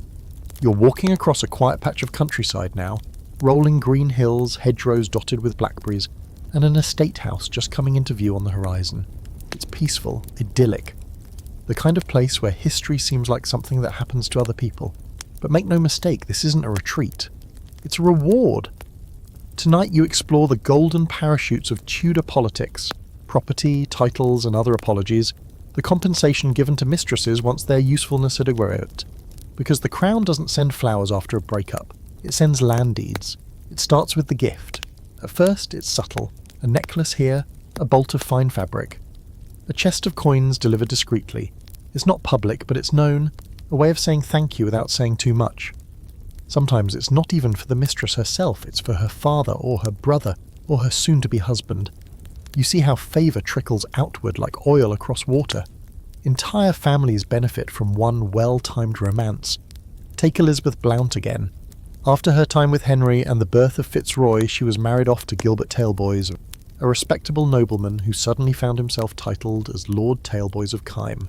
Was he an ambitious opportunist or a convenient solution? Historians still argue, but the facts are clear. He walked away from the arrangement richer, more respected, and comfortably tied to the mother of the king's only acknowledged bastard. A neat little package. Sometimes the gifts were even more direct. Manors, farmlands, annuities. A woman could go from maid of honour to lady of an estate in a matter of months. One fringe case involves a mistress who was given a hunting lodge and 20 barrels of wine a year. She lived quietly into her 60s, never remarried, and was known to entertain poets and local nobility with suspiciously good food and a harpist paid by a royal pension. You see, this wasn't just generosity, it was a tactic. Once a mistress had served her role, comforter, distraction, provider of an heir or simply a steadying presence in chaotic times, the crown had to ensure her silence, her safety, her distance, because the last thing a king wants is yesterday's affair turning into tomorrow's liability. The pensions were the cleverest part. Usually paid quarterly, they were just enough to keep a woman comfortable, but not wealthy enough to fund rebellion. They came with conditions, of course. Don't return to court.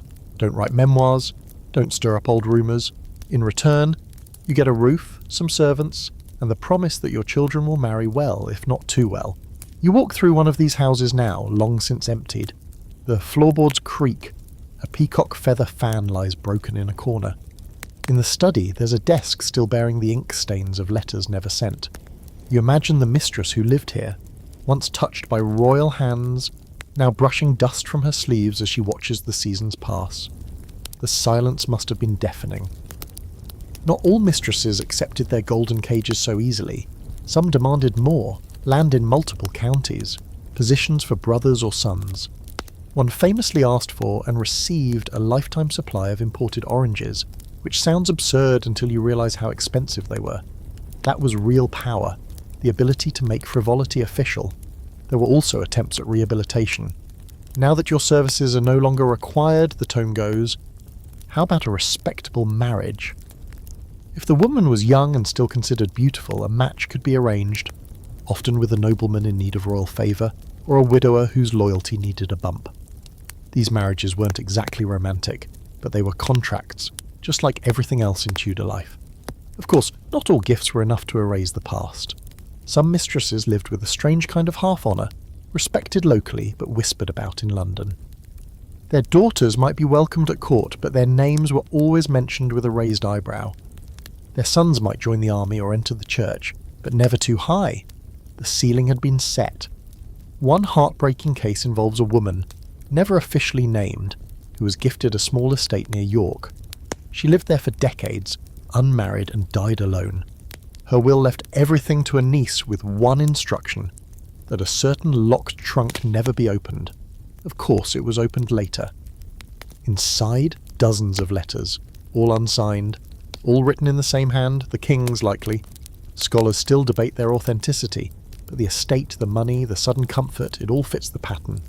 You come to understand that these gifts weren't acts of affection. They were containment strategies, a way of sanitizing history.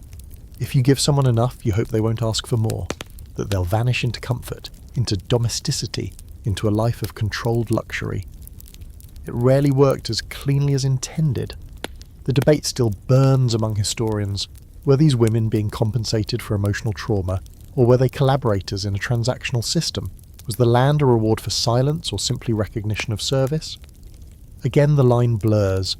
Some mistresses may have felt genuinely grateful, others insulted, and some may have used these assets to build quiet empires of influence, networks of landowners and cousins who remembered who paid their debts. You read an inventory list from one such woman's estate, dozens of books, foreign silks, a wine cellar twice the size of her kitchen. She lived well, unmarried, occasionally visited by court friends. She was never seen in public again after her dismissal, but her name appears, curiously, on the guest list for her son's knighting ceremony years later. A ghost in fine velvet. And so you realise these mistresses didn't vanish, they just stopped being talked about. The crown gave them homes. Comfort, silence. Not because they were forgotten, but because they were too important to leave behind. You step back out into the garden, where the roses are overgrown and the fountain has long since dried up. The estate is quiet now, but once it echoed with the footfalls of someone history calls minor.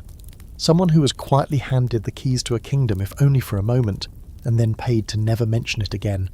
You're in the Queen's chambers now, boy, and the quiet is like a scream with nowhere to go. The tapestries flutter faintly from a breeze that doesn't reach the back of the room. She's sitting near the hearth, back straight, face unreadable, embroidery in her lap, though the needle hasn't moved in minutes. And tonight, you're staying with her, because if there's one person who always knew when the king had taken a mistress, it was the Queen.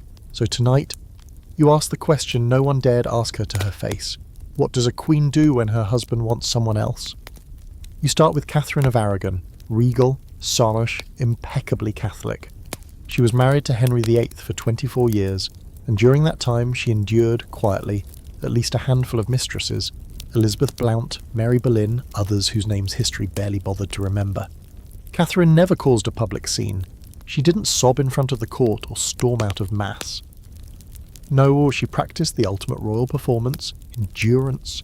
She smiled when required, prayed when necessary, and watched the king fall in and out of obsession like a man caught in a fever. But behind the scenes, she fought, not with swords or speeches, but with dignity, with silence sharpened enough to draw blood. When Henry demanded an annulment so he could marry Anne Boleyn, Catherine didn't beg.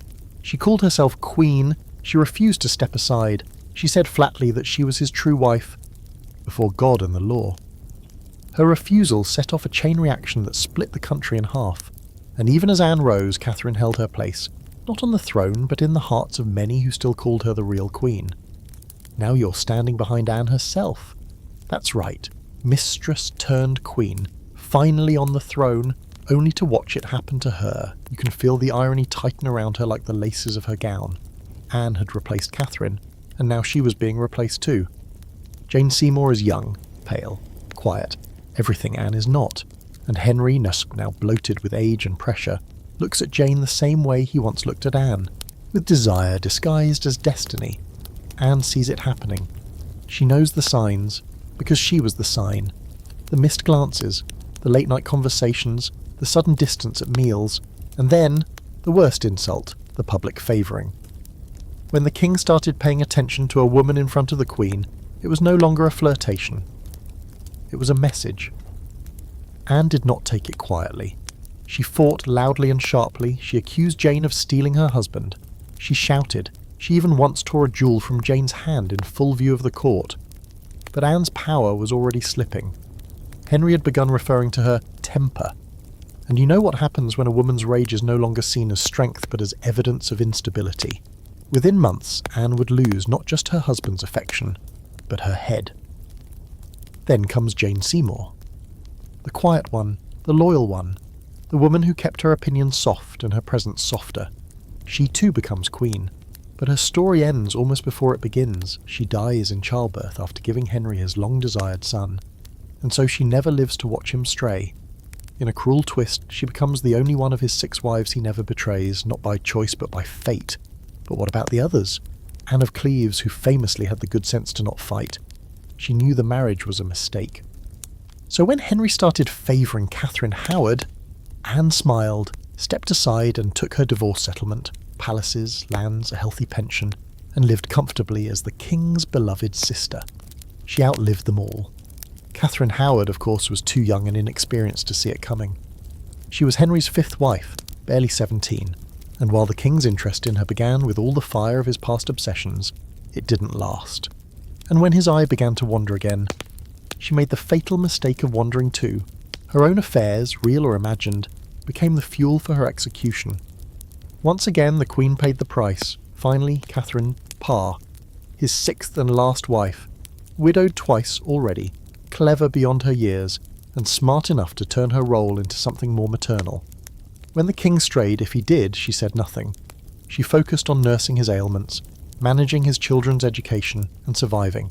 And it worked. She outlived him. That was the game now. Don't win, just outlast. But what did these queens feel? That's what you want to know. We'll never really be sure. The historical record is written in what wasn't said, but you can guess. Loneliness, humiliation, rage too dangerous to speak aloud. These weren't just kings cheating on their wives. These were gods, ordained by heaven, publicly preferring other women, then expecting the queens to smile through it. And the queens did smile, until they didn't. Some played the long game, some didn't get the chance, but all of them knew what it meant when the king started looking elsewhere. Less power, less influence, fewer allies. Your enemies grew bold, your letters went unanswered. Your position, once untouchable, began to wobble. Not because of your choices, but because of his whims. There's a scholarly debate still brewing. Should we pity these queens or admire them? Were they trapped victims of a brutal system? Or steel-hearted survivors who mastered diplomacy under impossible conditions? Maybe both, maybe neither. Maybe the truth lies somewhere between Catherine of Aragon, praying alone in her chamber, and Anne Boleyn, clinging to Henry's sleeve at their last supper together. You pass their portraits now, hung side by side in a dusty gallery. They look calm, composed, but their eyes tell another story. You see it, the tightness around the mouth, the carefully chosen jewellery, the slight tilt of the head that says I see everything, and I'm pretending I don't. That's the real language of queens. And here's the irony that sticks with you long after you've left the chamber. History remembers the mistresses as temptresses, homewreckers, pawns. But the queens are the ones who had to endure it all, publicly, constantly, with grace sharp enough to draw blood. They were crowned, yes, but they were also caged. And some cages are built with velvet and gold. You're kneeling on cold stone now in a candlelit chapel that smells like old wood, beeswax, and something older still. Guilt, maybe, or memory. A royal mistress sits beside you, her gown pooling at her feet, her fingers laced tightly in her lap. She doesn't look up at the altar. Her eyes are fixed on the flickering flame of a single votive candle. And tonight you sit with her in the quiet reckoning that comes when sin meets sanctuary. Because in a world ruled by men, lust, and laws written in Latin, even the king's mistress had to answer to someone, and that someone often wore robes, carried incense, and spoke in absolution. Religion was everywhere in Tudor England. It wasn't just a Sunday obligation, it was the air everyone breathed. Every meal began with prayer. Every birth and death passed through a church door. And for a mistress, especially one not married, not pure, not forgiven by a public morality, the weight of sin was more than metaphorical. It pressed down on her with every glance from a priest, every sideways whisper near a shrine, every reminder that the king's love didn't count as holy. And so she confesses. Not publicly, of course, never that. Confession for a royal mistress was usually a private affair, cloaked, quiet, half-secret. Not because her sins were particularly rare, but because they were known. Everyone already suspected. The difference was saying it out loud. "I have lain with the king," she might whisper to her confessor, "and I was not his wife." And what is he supposed to say to that? It depended on the priest. Some were political.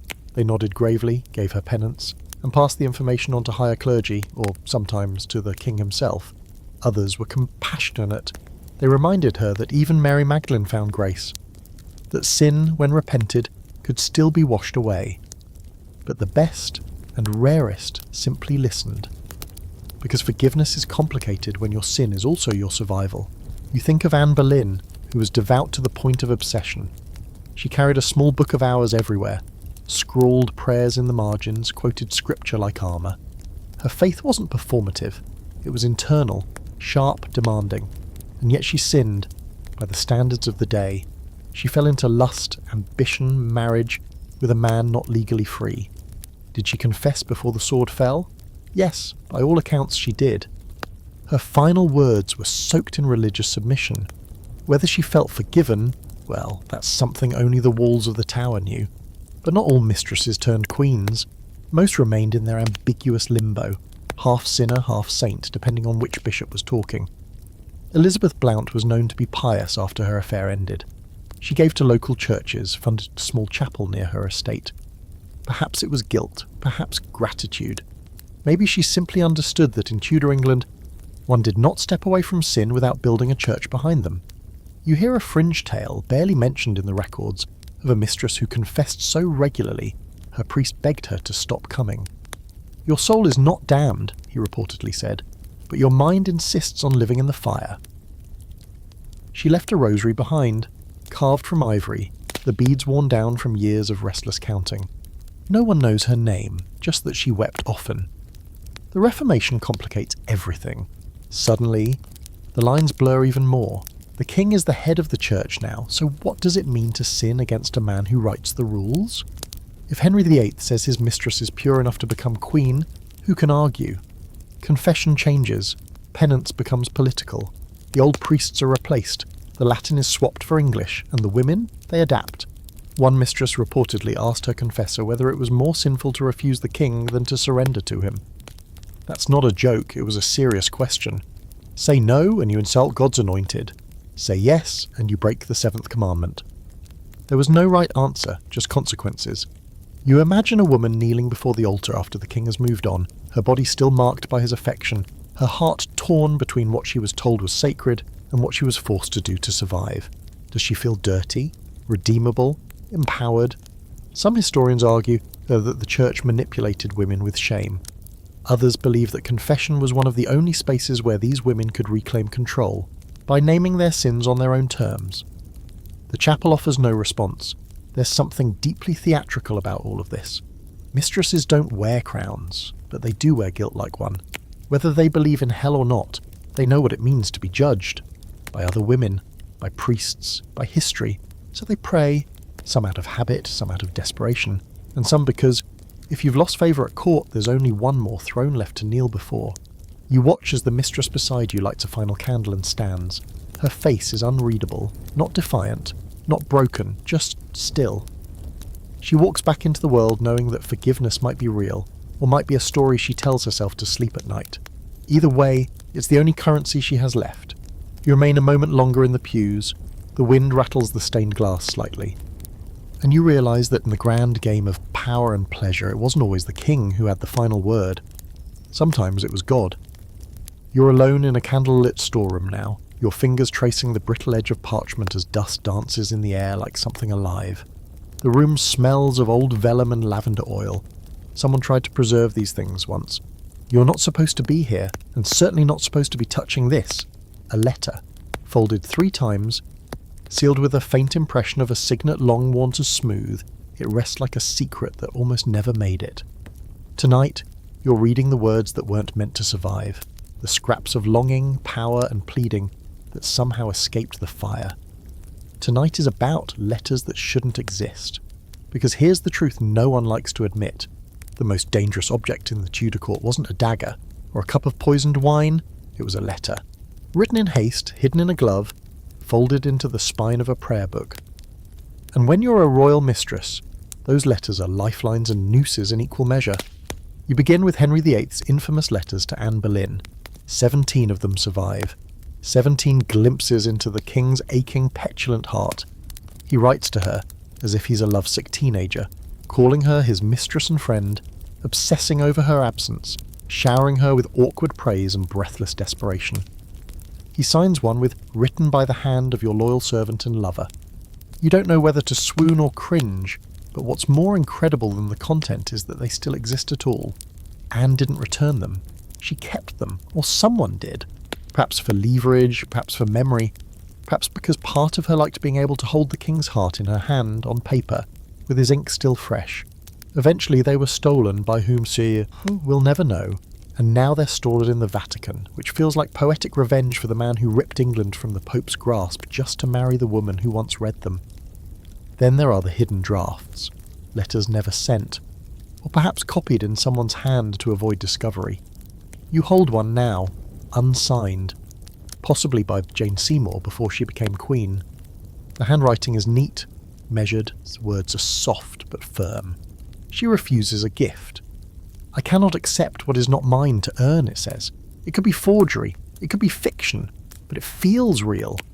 And in a court where feelings got people killed, that's saying something. There's a love poem, barely legible now, scrawled on the back of a lute chord chart.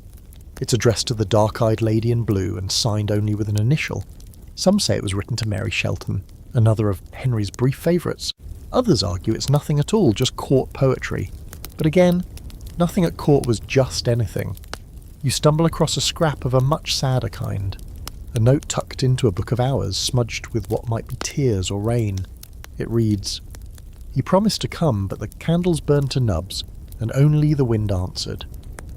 It isn't signed. You'll never know if it was written by a mistress, a lady-in-waiting, or someone with more poetry than sense, but it stayed hidden between those pages for centuries, and that makes it matter. Historians, of course, are constantly at war over these things. Are the surviving letters genuine, or elaborate forgeries? Are they romantic expressions or political manoeuvrings? Can you trust a word when the author had every reason to lie, flatter, or seduce? Some argue that Henry's letters to Anne reveal true emotion. Others say it was all manipulation, part of a carefully orchestrated campaign to win her compliance. The truth is slippery, folded, sealed, and buried somewhere between the lines. And then there are the letters that should exist but don't. Where are the replies? Anne's letters to Henry, surely she wrote them. What happened to those? Burned? Stolen? Hidden in the chambers of a jealous queen or the hands of a shrewd servant who knew better than to get caught with such dynamite? Their absence is its own presence. It leaves a hole in the story that makes it even more compelling. One fringe theory, that you'd be forgiven for dismissing as pure fan fiction, claims that Anne Boleyn penned a final letter to Henry from the Tower the night before her execution. In it, she allegedly pleads for justice, professes her innocence, and signs off as "your most loyal wife and wronged queen." Some claim it was intercepted, never delivered. Others insist it's a forgery created long after her death to stir sympathy. But wouldn't you love to believe it? That her final word was written, not screamed from a scaffold. You return to the storeroom and find one last relic. A letter written, not to a king, but about one. A mistress, anonymous, describes life after favour. "I feel as though I live on the edge of a great fire," she writes, "no longer inside its warmth, but still too close to sleep." That line stays with you, because that's what these letters are. Warmth, warning, and wakefulness, all at once. You realise something else as you sit there. Surrounded by the ghosts of ink and parchment, these women weren't supposed to have voices. Not officially. Their words weren't preserved in Parliament or carved into monuments, but they wrote anyway. In secret, in stolen moments, in borrowed books and behind fans and under candlelight. They wrote themselves into history not through declarations, but through love letters and lost notes, pressed between the pages of a world that tried to forget them. And even centuries later, their voices still whisper, not loudly, but just enough. You're standing in the liminal space between two kingdoms, in the velvet-swathed corridor of a court that is not quite English and not entirely French, a place stitched together by the diplomacy and desire. Tonight you chase the elusive figure of Jane Poppincourt, one of the more enigmatic mistresses, or was she, to flicker across the Tudor stage. She's a woman who straddled courts and cultures, loyalty and longing, forever half in shadow. And in her story you glimpse the strange silken world of those who lived between identities, courtiers without borders, lovers without certainties. Jane is already at court when you first see her, poised and unbothered in a silk gown that doesn't quite follow the English fashion. That's your first clue. She's French, or at least raised there, a product of that court's polished, sensuous style. She arrived in England not as a flirtation, but as a tutor. Brought over to educate Henry VII's daughters in French language and customs, she was supposed to be discreet, well-mannered, invisible. But like most women who end up in history's footnotes, she had the audacity to be interesting. The first whispers begin not in the English court, but in France. It said that Jane had been the mistress of the French king, or perhaps of one of his courtiers, depending on the source and how much wine the gossipers had consumed. She was elegant, mysterious, Not beautiful in the blunt way that Tudor mistresses were often described, but refined in a way that made English nobles tilt their heads and watch. When she returned to England, now speaking both courts' languages like a native, she brought with her something far more dangerous than beauty: knowledge. Jane understood both sides of the political chessboard. She knew which French prince favoured war and which favoured wine. She knew the taste of French perfume and the weight of English suspicion. Henry VIII noticed her, not because she was young, she wasn't, but because she was clever. By the time their flirtation began, he was still the dashing young prince, not yet bloated with power and paranoia. Jane had experience, and experience in a court filled with 15-year-olds and manufactured virgins was irresistible. But was she really his mistress? That's the question historians still chew on. The record is maddeningly vague. One account refers to her as in much favour with the king. Another describes her as delicate of speech and free in heart. Neither confirms the kind of relationship she had with Henry, but we do know that she lingered longer than most women who didn't matter. She stayed at court. She moved in circles where she could overhear everything. She wasn't dismissed. Until suddenly she was. The story goes that Jane was engaged to be married to a Frenchman named Seigneur de Bourg, but the match fell apart, possibly due to the scandal surrounding her reputation, or perhaps because she had simply grown too comfortable on English soil. Eventually, she was pushed out. Quietly, no trial, no tower, just a polite disappearance. That in itself is revealing. She wasn't powerful enough to be dangerous, but she wasn't insignificant either. You imagine her packing her gowns, folding her letters, wrapping up the gold chain given to her in appreciation by a courtier who once tried to impress her with a poem.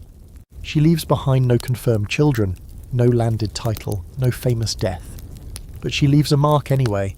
There's a fringe theory that Jane served as a secret informant for the French during her time in Henry's court, that she reported back to Francis I, offering scraps of gossip wrapped in soft vowels.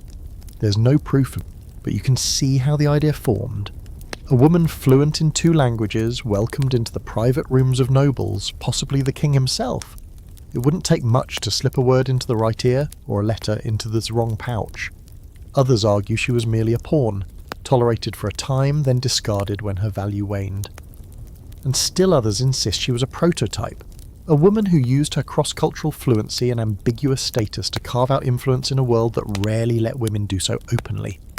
Mistress or not, Jane Poppincourt lived on the edge of legitimacy, where the boundaries of diplomacy and desire blurred. Her story gives you something rare in Tudor mistressdom, a woman whose power wasn't just in her body, but in her access. She wasn't born to a high house. She didn't bear a child to the king. She didn't even get a dramatic fall. And yet she was there, teaching, listening, possibly loving, certainly manoeuvring. She reminds you that influence doesn't always come from scandal. Sometimes it comes from simply being there, long enough to see everything. You walk through the royal apartments and imagine her ghost still drifting between rooms, pausing beside the Queen's embroidery, laughing gently at a French jest, noting which way the political wind is blowing today. She's not remembered like the Boleyns or the Seymours. She doesn't have a scandal attached to her name that made it into the history books, but she was one of the first women in Henry's orbit to teach the court that intelligence could be seductive. That knowledge could be wielded like a fan, graceful, fluttering, and capable of slicing cleanly when opened just right. So perhaps that's why she matters. Not for what she did, but for what she showed was possible. You leave the corridor behind, her name still echoing faintly in your mind. Jane Poppincourt, not a queen, not even a confirmed mistress, but a woman who walked the halls of kings and left footprints where no one expected to find them. And sometimes that's enough. You're standing in a stone chamber that smells of damp wool and something colder. Fear, maybe, or the stale echo of too many secrets. The guards shift their weight, uncomfortable.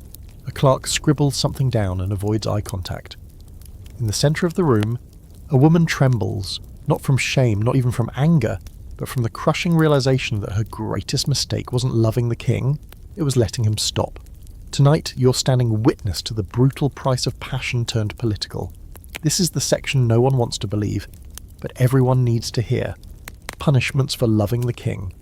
You thought the role of royal mistress was a path to pleasure and prestige? You've seen the silks and jewels, the lush estates and quiet pensions. But those are for the lucky ones, the ones who knew when to step back or who were shielded by marriage or obscurity. Not every woman got to walk away, some fell, and when they fell it wasn't into scandal, it was into prison, disgrace or death. Start of course with Anne Boleyn, the glittering star who rose from mistress to queen and whose head, as the story goes, was cut off in one clean stroke. You've heard the big headlines: adultery, incest, treason. But look closer. Beneath the charges lies a simple truth: she stopped being useful. She failed to give Henry a surviving son, and she refused to fade quietly into the background. And once Jane Seymour appeared, demure and fertile seeming, Anne's fate was sealed. The charges were built from dust and envy. Accused of sleeping with multiple men, including her own brother, Anne was tried and condemned in a performance of justice so hollow you can hear it rattle through history. And whether she was guilty or not, spoiler, she almost certainly wasn't, her real crime was the same as every other fallen mistress. She became a political threat. That's when loving the king becomes a liability. Catherine Howard is next, young, barely educated, a pawn placed into the king's path by the Duke of Norfolk and her ambitious family. She became queen so fast she likely didn't have time to grasp the danger she was in. And when the rumours of her past began to surface, old flirtations, a music teacher, a boy with a quick smile, her downfall was as swift as it was inevitable. But it wasn't just her past that doomed her. It was the suggestion of present betrayal. A letter found, a meeting alleged. Her former lover, Thomas Culpeper, arrested, tortured, confessed, under pressure or truth, we'll never know. Catherine too was executed, accused of high treason, her crime framed as a personal betrayal of a man whose love had become as lethal as it was obsessive. And yet it didn't always require adultery or treason. Some women suffered merely because they were remembered too vividly. There's the case of Elizabeth Bessie Holland, one of Catherine Howard's attendants and possibly a former mistress of Henry herself. She was arrested for helping facilitate Catherine's secret meetings. Was she loyal, naive, trying to protect a friend? It didn't matter. She was interrogated, humiliated, imprisoned for a time. Her life, after that, blotted out. The punishment wasn't always death. Sometimes it was slower. A public fall from grace, a ruined reputation, families stripped of titles, land taken. A once beloved daughter returned to her childhood home like a scandal wrapped in silk.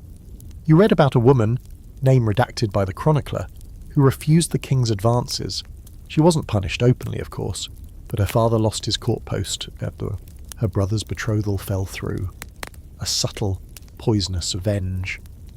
There's a fringe record, half believed, half disbelieved, of a woman who attempted to take her own life after being set aside by the king. The cause of her fall isn't named, perhaps it was a real affair or just a rumour, but the outcome was clear. She was dismissed, humiliated, and sent to a convent. The royal pension arrived, but she never spent it. She died within the year, her funeral sparsely attended, her name etched into a stone that no one visits now. So why did these punishments happen? Was it about morality? Of course not. Kings could sin with impunity. The court could wink at all kinds of indecency, so long as it was discreet, temporary, and politically harmless. But once a mistress stirred trouble, once she became too powerful, too bold, too remembered, the crown had to clean house. Because in Tudor politics, nothing was more dangerous than a woman the king had once loved too much. That kind of affection left fingerprints on everything. Policies bent, favours granted. Families elevated. And once the king moved on, all those ties became a liability. Enemies circled, allies evaporated. And the woman at the centre of it all, she became expendable. Scholars still argue about the nature of these punishments. Were they coordinated campaigns, or the inevitable decay of power when royal favour ends? Some say the women brought it on themselves, too proud, too reckless, too involved in matters above their station. Others insist they were scapegoats, victims of a court that built women up for sport, then tore them down for survival. You want the truth? The truth is the system was built to break women, especially women who made the mistake of being visible, desirable, and ambitious, especially mistresses. So you step back now, out of the interrogation room, out of the chapel where confessions went unheard, out of the cell where a letter was never delivered. And you remember this. Not every royal mistress ended her days in a country house filled with roses and gold-rimmed goblets.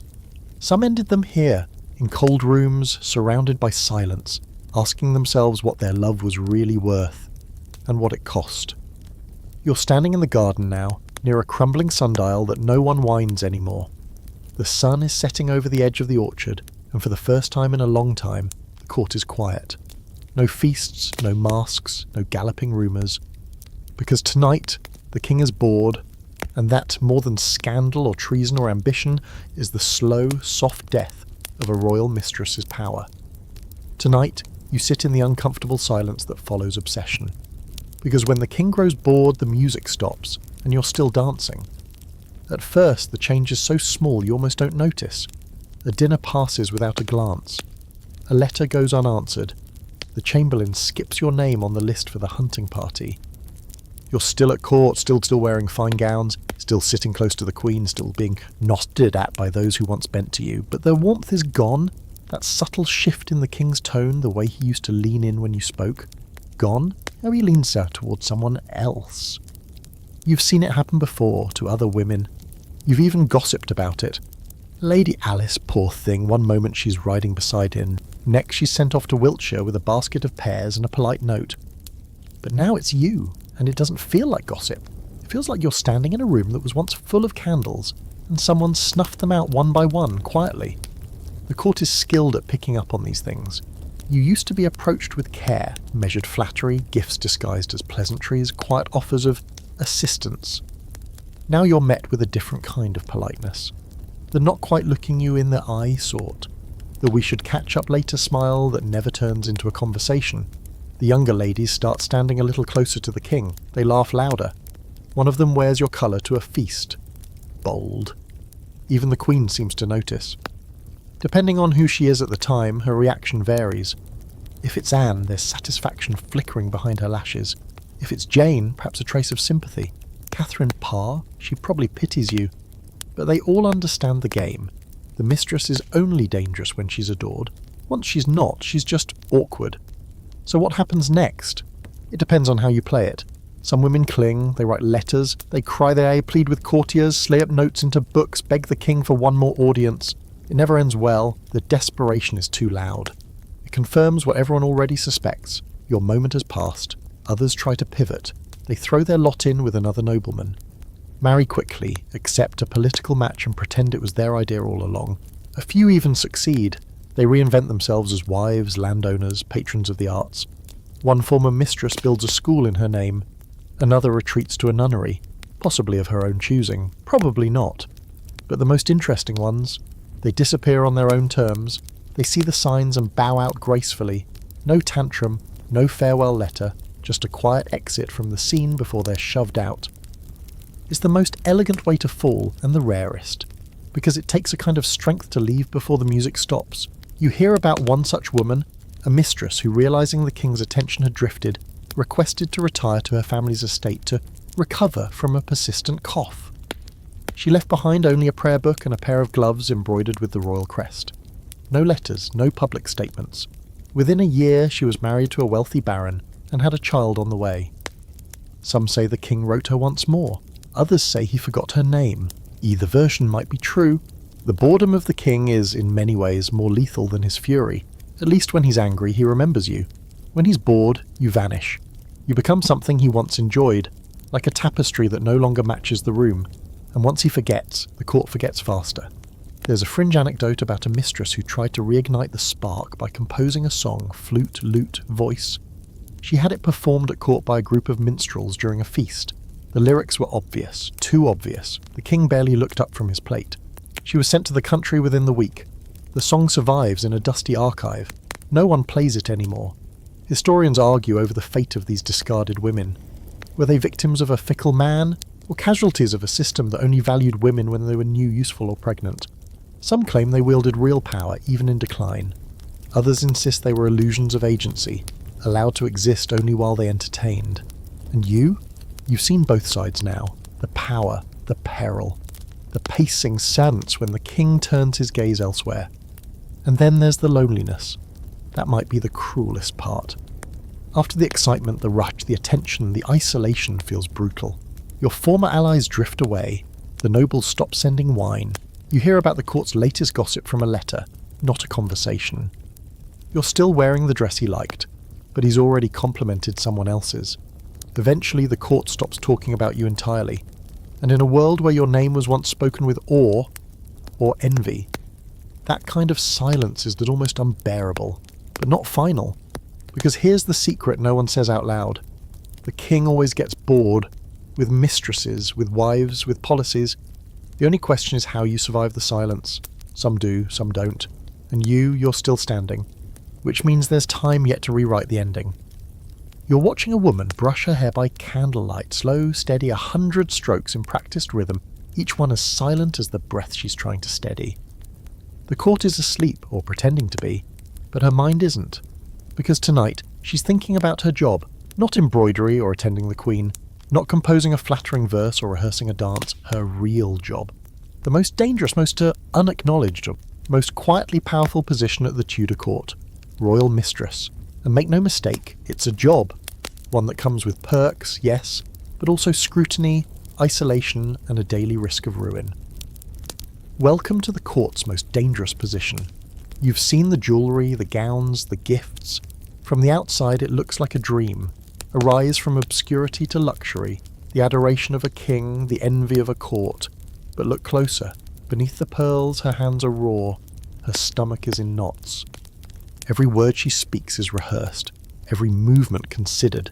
She's always being watched, not because people love her, but because they're waiting for her to trip. Being the king's mistress isn't about beauty. That's the bait. The job requires something deeper. Strategy, nerve, timing, a working knowledge of politics, a tolerance for the hypocrisy, and above all, restraint. Say too much and you become a threat. Say too little and you become forgettable. The sweet spot is narrow, and the consequences for missing it are steep. You step into her shoes. You're given new gowns, yes, but only so people can pick you apart more precisely. You're seated at feasts where everyone smiles but no one trusts you. You walk through gardens with hidden messages being passed 2 paces behind you.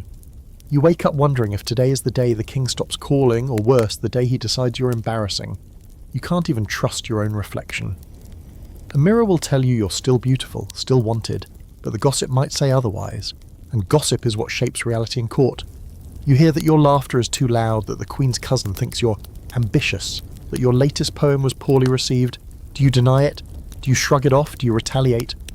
Each choice is a move on the chessboard. You can't afford mistakes, and you have no allies. Not really. The Queen despises you or pities you, which is worse. The ladies in waiting see you as a stepping stone or a cautionary tale. The men who once flirted with you now keep a careful distance, afraid of being accused of treason by association. Even your own family might begin negotiating your replacement if they sense your influence waning. Loyalty is a currency, and you're burning through it fast. You try to anchor yourself. Maybe you write letters, clever, flirtatious, just vague enough to be read aloud without scandal. Maybe you align yourself with a faction. Maybe you patronize poets, sponsor masques, whisper to secretaries. But always, there's the edge of danger. Because what happens if the next woman is younger, or sweeter, or has a cousin on the Privy Council? There's a fringe account, mostly ignored by serious historians, of a mistress who survived 5 years at court by pretending to be deeply pious. She attended every mass, fasted publicly. She even insisted on sleeping alone, claiming she and the king met only to discuss scripture. Was it true? Probably not, but it was genius. Who could accuse a woman of ambition if she's too holy to scheme? Of course, others weren't so careful. One mistress tried to use her influence to sway a marriage contract for her brother. It backfired. The king heard about it, and within days, her apartments were reassigned. Another woman accepted a necklace from a foreign diplomat. The necklace was a trap, proof of outside influence. She was sent to a convent in the north. She lasted 2 winters. You begin to see how narrow the margins are. One wrong gesture, one offhanded joke, one honest opinion said too close to the wrong ear. That's all it takes, and no one will defend you, because no one ever admits you had power in the first place. Your role doesn't exist on paper, you're not on the council, you hold no office, and yet every decision made in private passes through you, filtered through kisses and compliments and laughter at the right moment. Some say that royal mistresses were pawns. Others argue they were queens without crowns. The truth? They were both, and neither. They were survivors in a court designed to consume women and forget them. Their power was temporary. Their influence, conditional. and the reward for playing the game well was only that you could keep playing for a little longer. You hear her now, the woman brushing her hair. She sighs, not dramatically, just quietly. She knows the king still loves her, for now, but she also knows she's aging. She's read to the poems. She's seen how quickly radiant becomes one in a courtier's mouth. She's rehearsing the future in her head, what she'll do when the summons stop coming. Whether she'll accept a marriage, whether she'll retire to an estate and start over, or stay in court long enough to become the former favourite, a role even more precarious than mistress. She finishes brushing, pins her hair, blows out the candle. The room goes dark. You're left with the knowledge that she will sleep lightly. She always does. Because being the king's mistress isn't something you are. It's something you do, and it's the most dangerous job at court, not because it comes with enemies, but because it comes with an expiration date carved invisibly into every smile. And when that date arrives, no one will save you. They'll just whisper your name as someone else takes your place. You're in the gardens again, but this time you're not watching the queen or the current favourite. You're watching a woman who's doing something rare. So rare, in fact, it hardly seems possible in Tudor England. She's walking away, not from the court, not from disgrace, not from exile. She's walking away from the king himself. Tonight, you trace the steps of the boldest, most quietly radical figures in the entire game of royal desire, the mistresses who said no. It's almost a myth, isn't it? The idea that anyone could refuse Henry VIII, a monarch accustomed to obedience, worship, and velvet-clad flirtation on demand. But it happened. Not often. And certainly not without consequences. But there were women, sharp, clever, stubborn women, who looked power in the face and decided they'd rather have their dignity than a royal bed. Start with Anne Bassett, one of the more frequently mentioned names in this rare category. A maid of honour to Queen Jane Seymour and later to Queen Catherine Howard, Anne caught the king's eye during a time when he was in between favourites. Young, beautiful and well-connected, she checked every box on the unspoken mistress checklist. But Anne never took the bait. Henry pursued her, gifts, compliments, attention at feasts, and yet somehow she always managed to remain just out of reach. Courteous, never rude, present, but not too available. She wasn't a fool, she knew exactly what he wanted, and what it would cost her. And she wasn't the only one. Margaret Shelton, Anne Boleyn's cousin, reportedly drew Henry's attention briefly during Anne's reign. Some records suggest Margaret was encouraged by the Boleyn faction to accept his affection. Better to keep the king's eye within the family than let it wander toward political rivals. But even Margaret, it seems, resisted going too far. Historians disagree on whether the relationship became physical, but what's clear is that it didn't last. Either the king lost interest or she didn't play the game. Now, let's be clear. Saying no to a king didn't always look like slamming a door. It often looked like artful evasion, a headache, a conveniently timed trip to the countryside, a chaperone who lingered a little too long.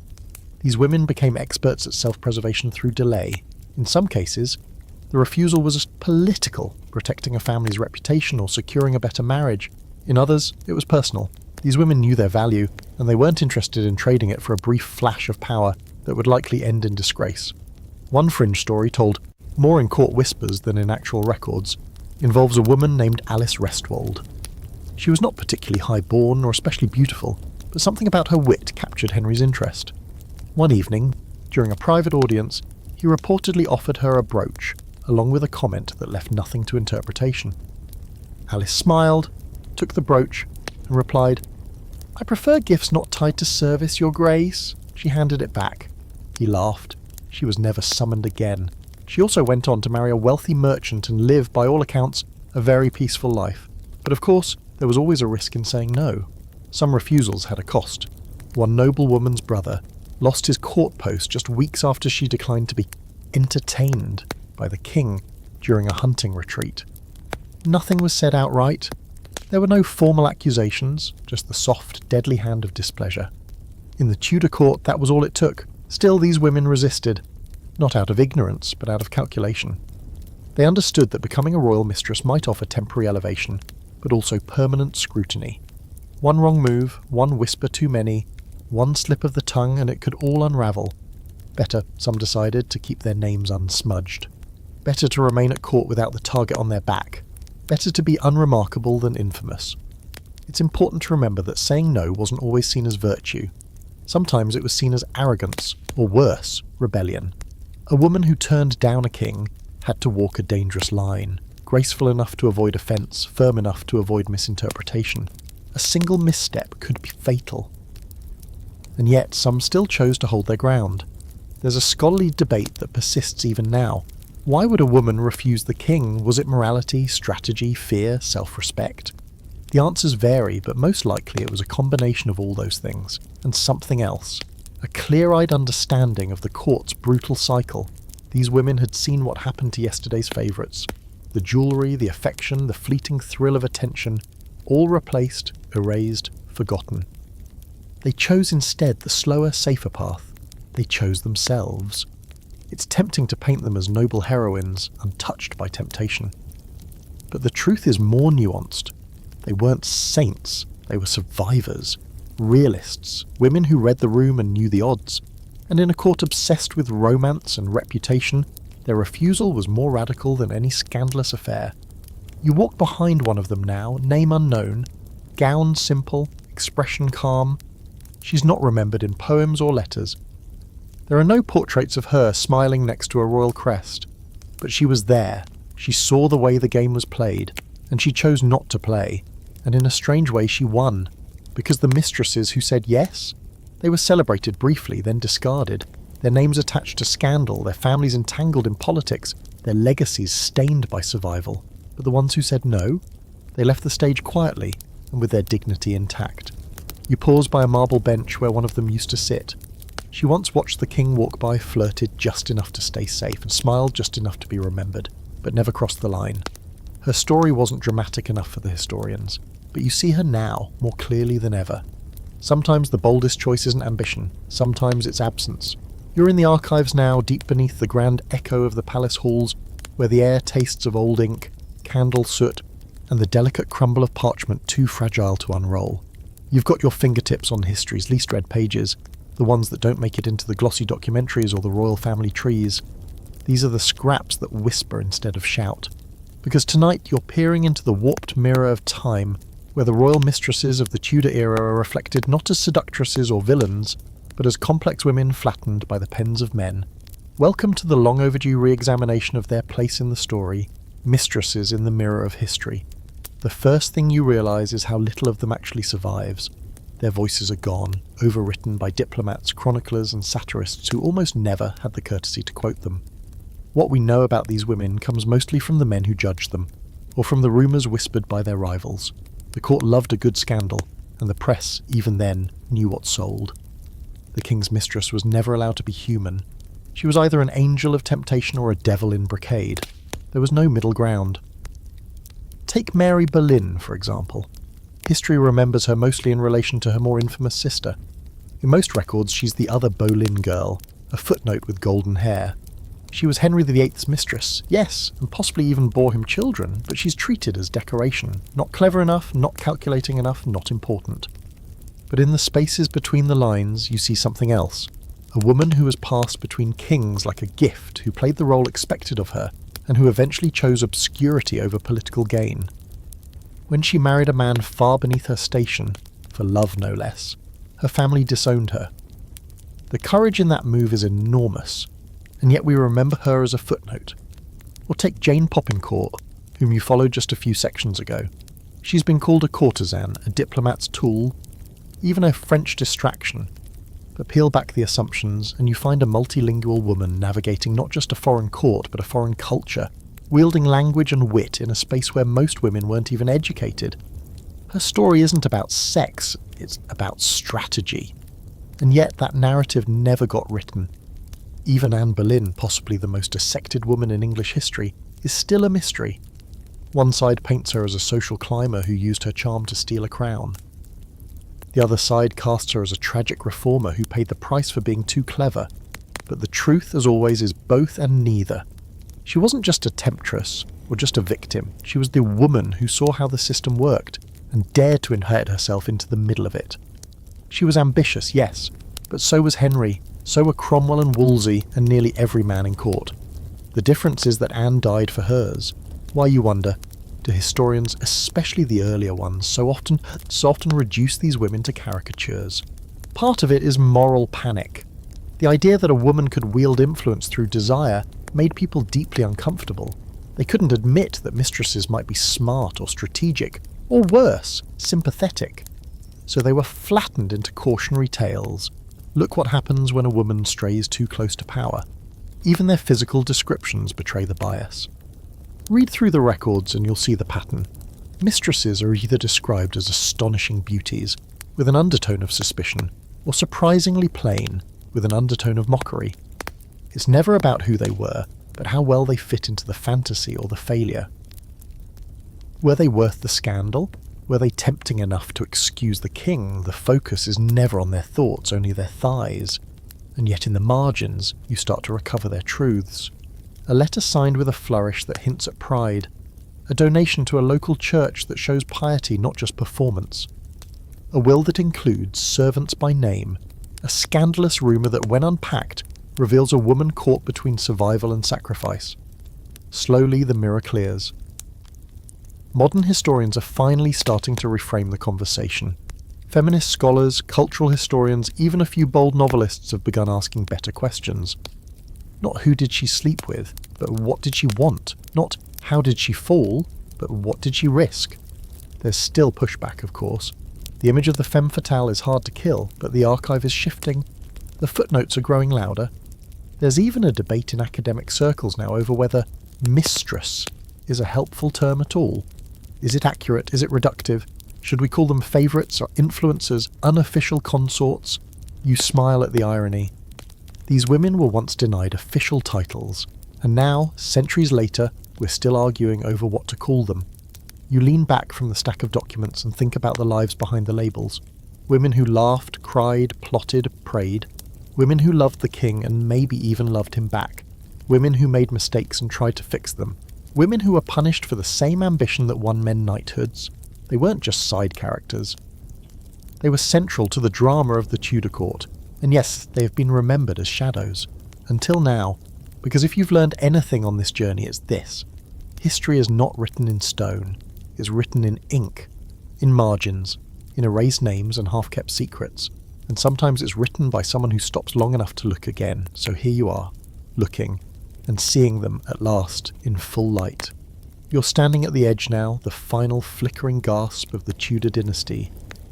When the great glittering machine of court politics starts to rust, and the golden torch of royal passion dims to embers, the mistresses you've followed are long gone, either buried beneath marble or faded into forgotten manners.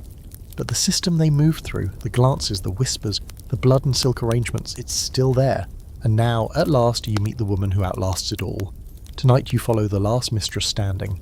Her name is Catherine Ashley. Well, that's the one history remembers her by. But she's better known as Cat, and her role in the life of Elizabeth I is more complicated than most care to admit. She wasn't technically a mistress. She wasn't a lover of a king. But she was something equally dangerous. A deeply influential woman in the inner world of a queen who was raised in the rubble of her father's disastrous loves. Cat had been a servant, then a governess, then a confidant. She raised Elizabeth from a sharp, wary child into a woman who would never, ever let herself be ruled by a man. But what makes Cat's story remarkable is not just who she advised, but what she witnessed. Because unlike the women who were discarded, disgraced or discreetly married off, Cat survived. She navigated the rise and fall of Henry's wives, the flames of Protestant reform and Catholic revenge, the accusations of treason, and the brutal court of Edward VI.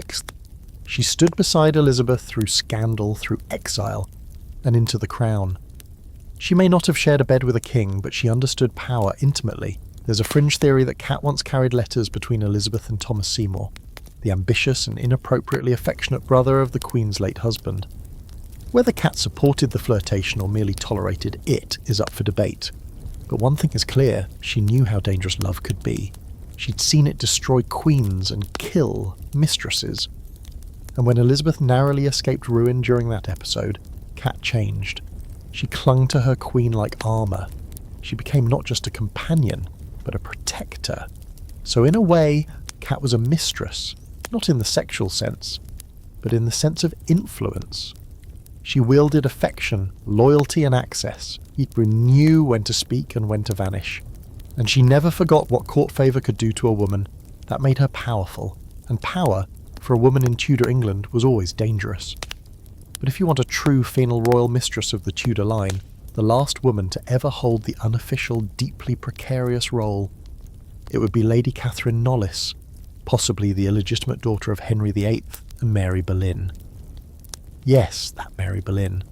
That would make Catherine the King's daughter and Elizabeth of Savoy's cousin, or half-sister depending on which historian you trust.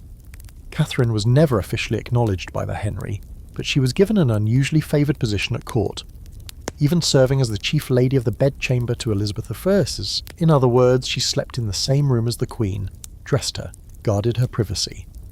That kind of role wasn't handed out lightly. Catherine was loyal, politically savvy, and, according to court gossip, one of the few people Elizabeth truly trusted. Whether she was the child of a king or not, she knew the weight of proximity. And here's the strange symmetry of it all. The final mistress was not a lover of a king, but a woman sazed in the long shadow of royal seduction. The daughters of mistresses, the cousins of queens, the granddaughters of those women who once risked everything for a crown. They were the ones left to pick up the pieces. Elizabeth I herself famously never took a husband. She never married, never named an heir, never let any man claim her body or her power. Coincidence? Hardly. She had seen too much. Her mother, Anne Boleyn, had loved and lost more than her head. Her father had discarded women like wilted roses, and the court had punished them all for being too pretty, too clever, too ambitious, too present. Elizabeth knew the game. She refused to play it. Instead, she became the first woman in English history to rule absolutely, not beside a man, but alone. And at her side through the early years of her reign was Cat Ashley. No lords, no lovers, just women who remembered. So in this final chapter, it's not a single mistress you meet. It's a lineage. A tapestry. A line of women, some named, most not, who endured. Women who carried secrets in silken sleeves, who swallowed ambition when necessary, and who shaped the monarchy more than any sword or seal ever could. And here's the most ironic twist of all. When the Tudor dynasty ends, it isn't with a love affair. It ends with a woman who chose not to love publicly at all. The story that began with passion and poetry and trembling hands in candlelit corridors ends in silence, in sovereignty, in legacy. You look back now on all the mistresses, Elizabeth Blount, Mary Boleyn, Anne, Jane, Catherine Howard, and all the forgotten ones who didn't even get a name, and you see them not as cautionary tales, but as trailblazers, survivors, unwilling saints in a court that chewed up devotion and spit it into scandal. They weren't just playthings of kings, they were reflections of their time. And in the case of the last mistress standing, she stood for them all. So now you're lying back, maybe the fan's still humming softly in the background, and you're thinking, wait, that was all real?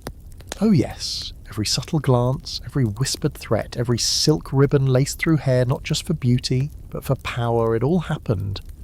These women lived, not in fairy tales or footnotes, but in the jagged edges of royal life. They were not the queens you've heard about in ballads. They weren't even always the mistresses history cared to remember.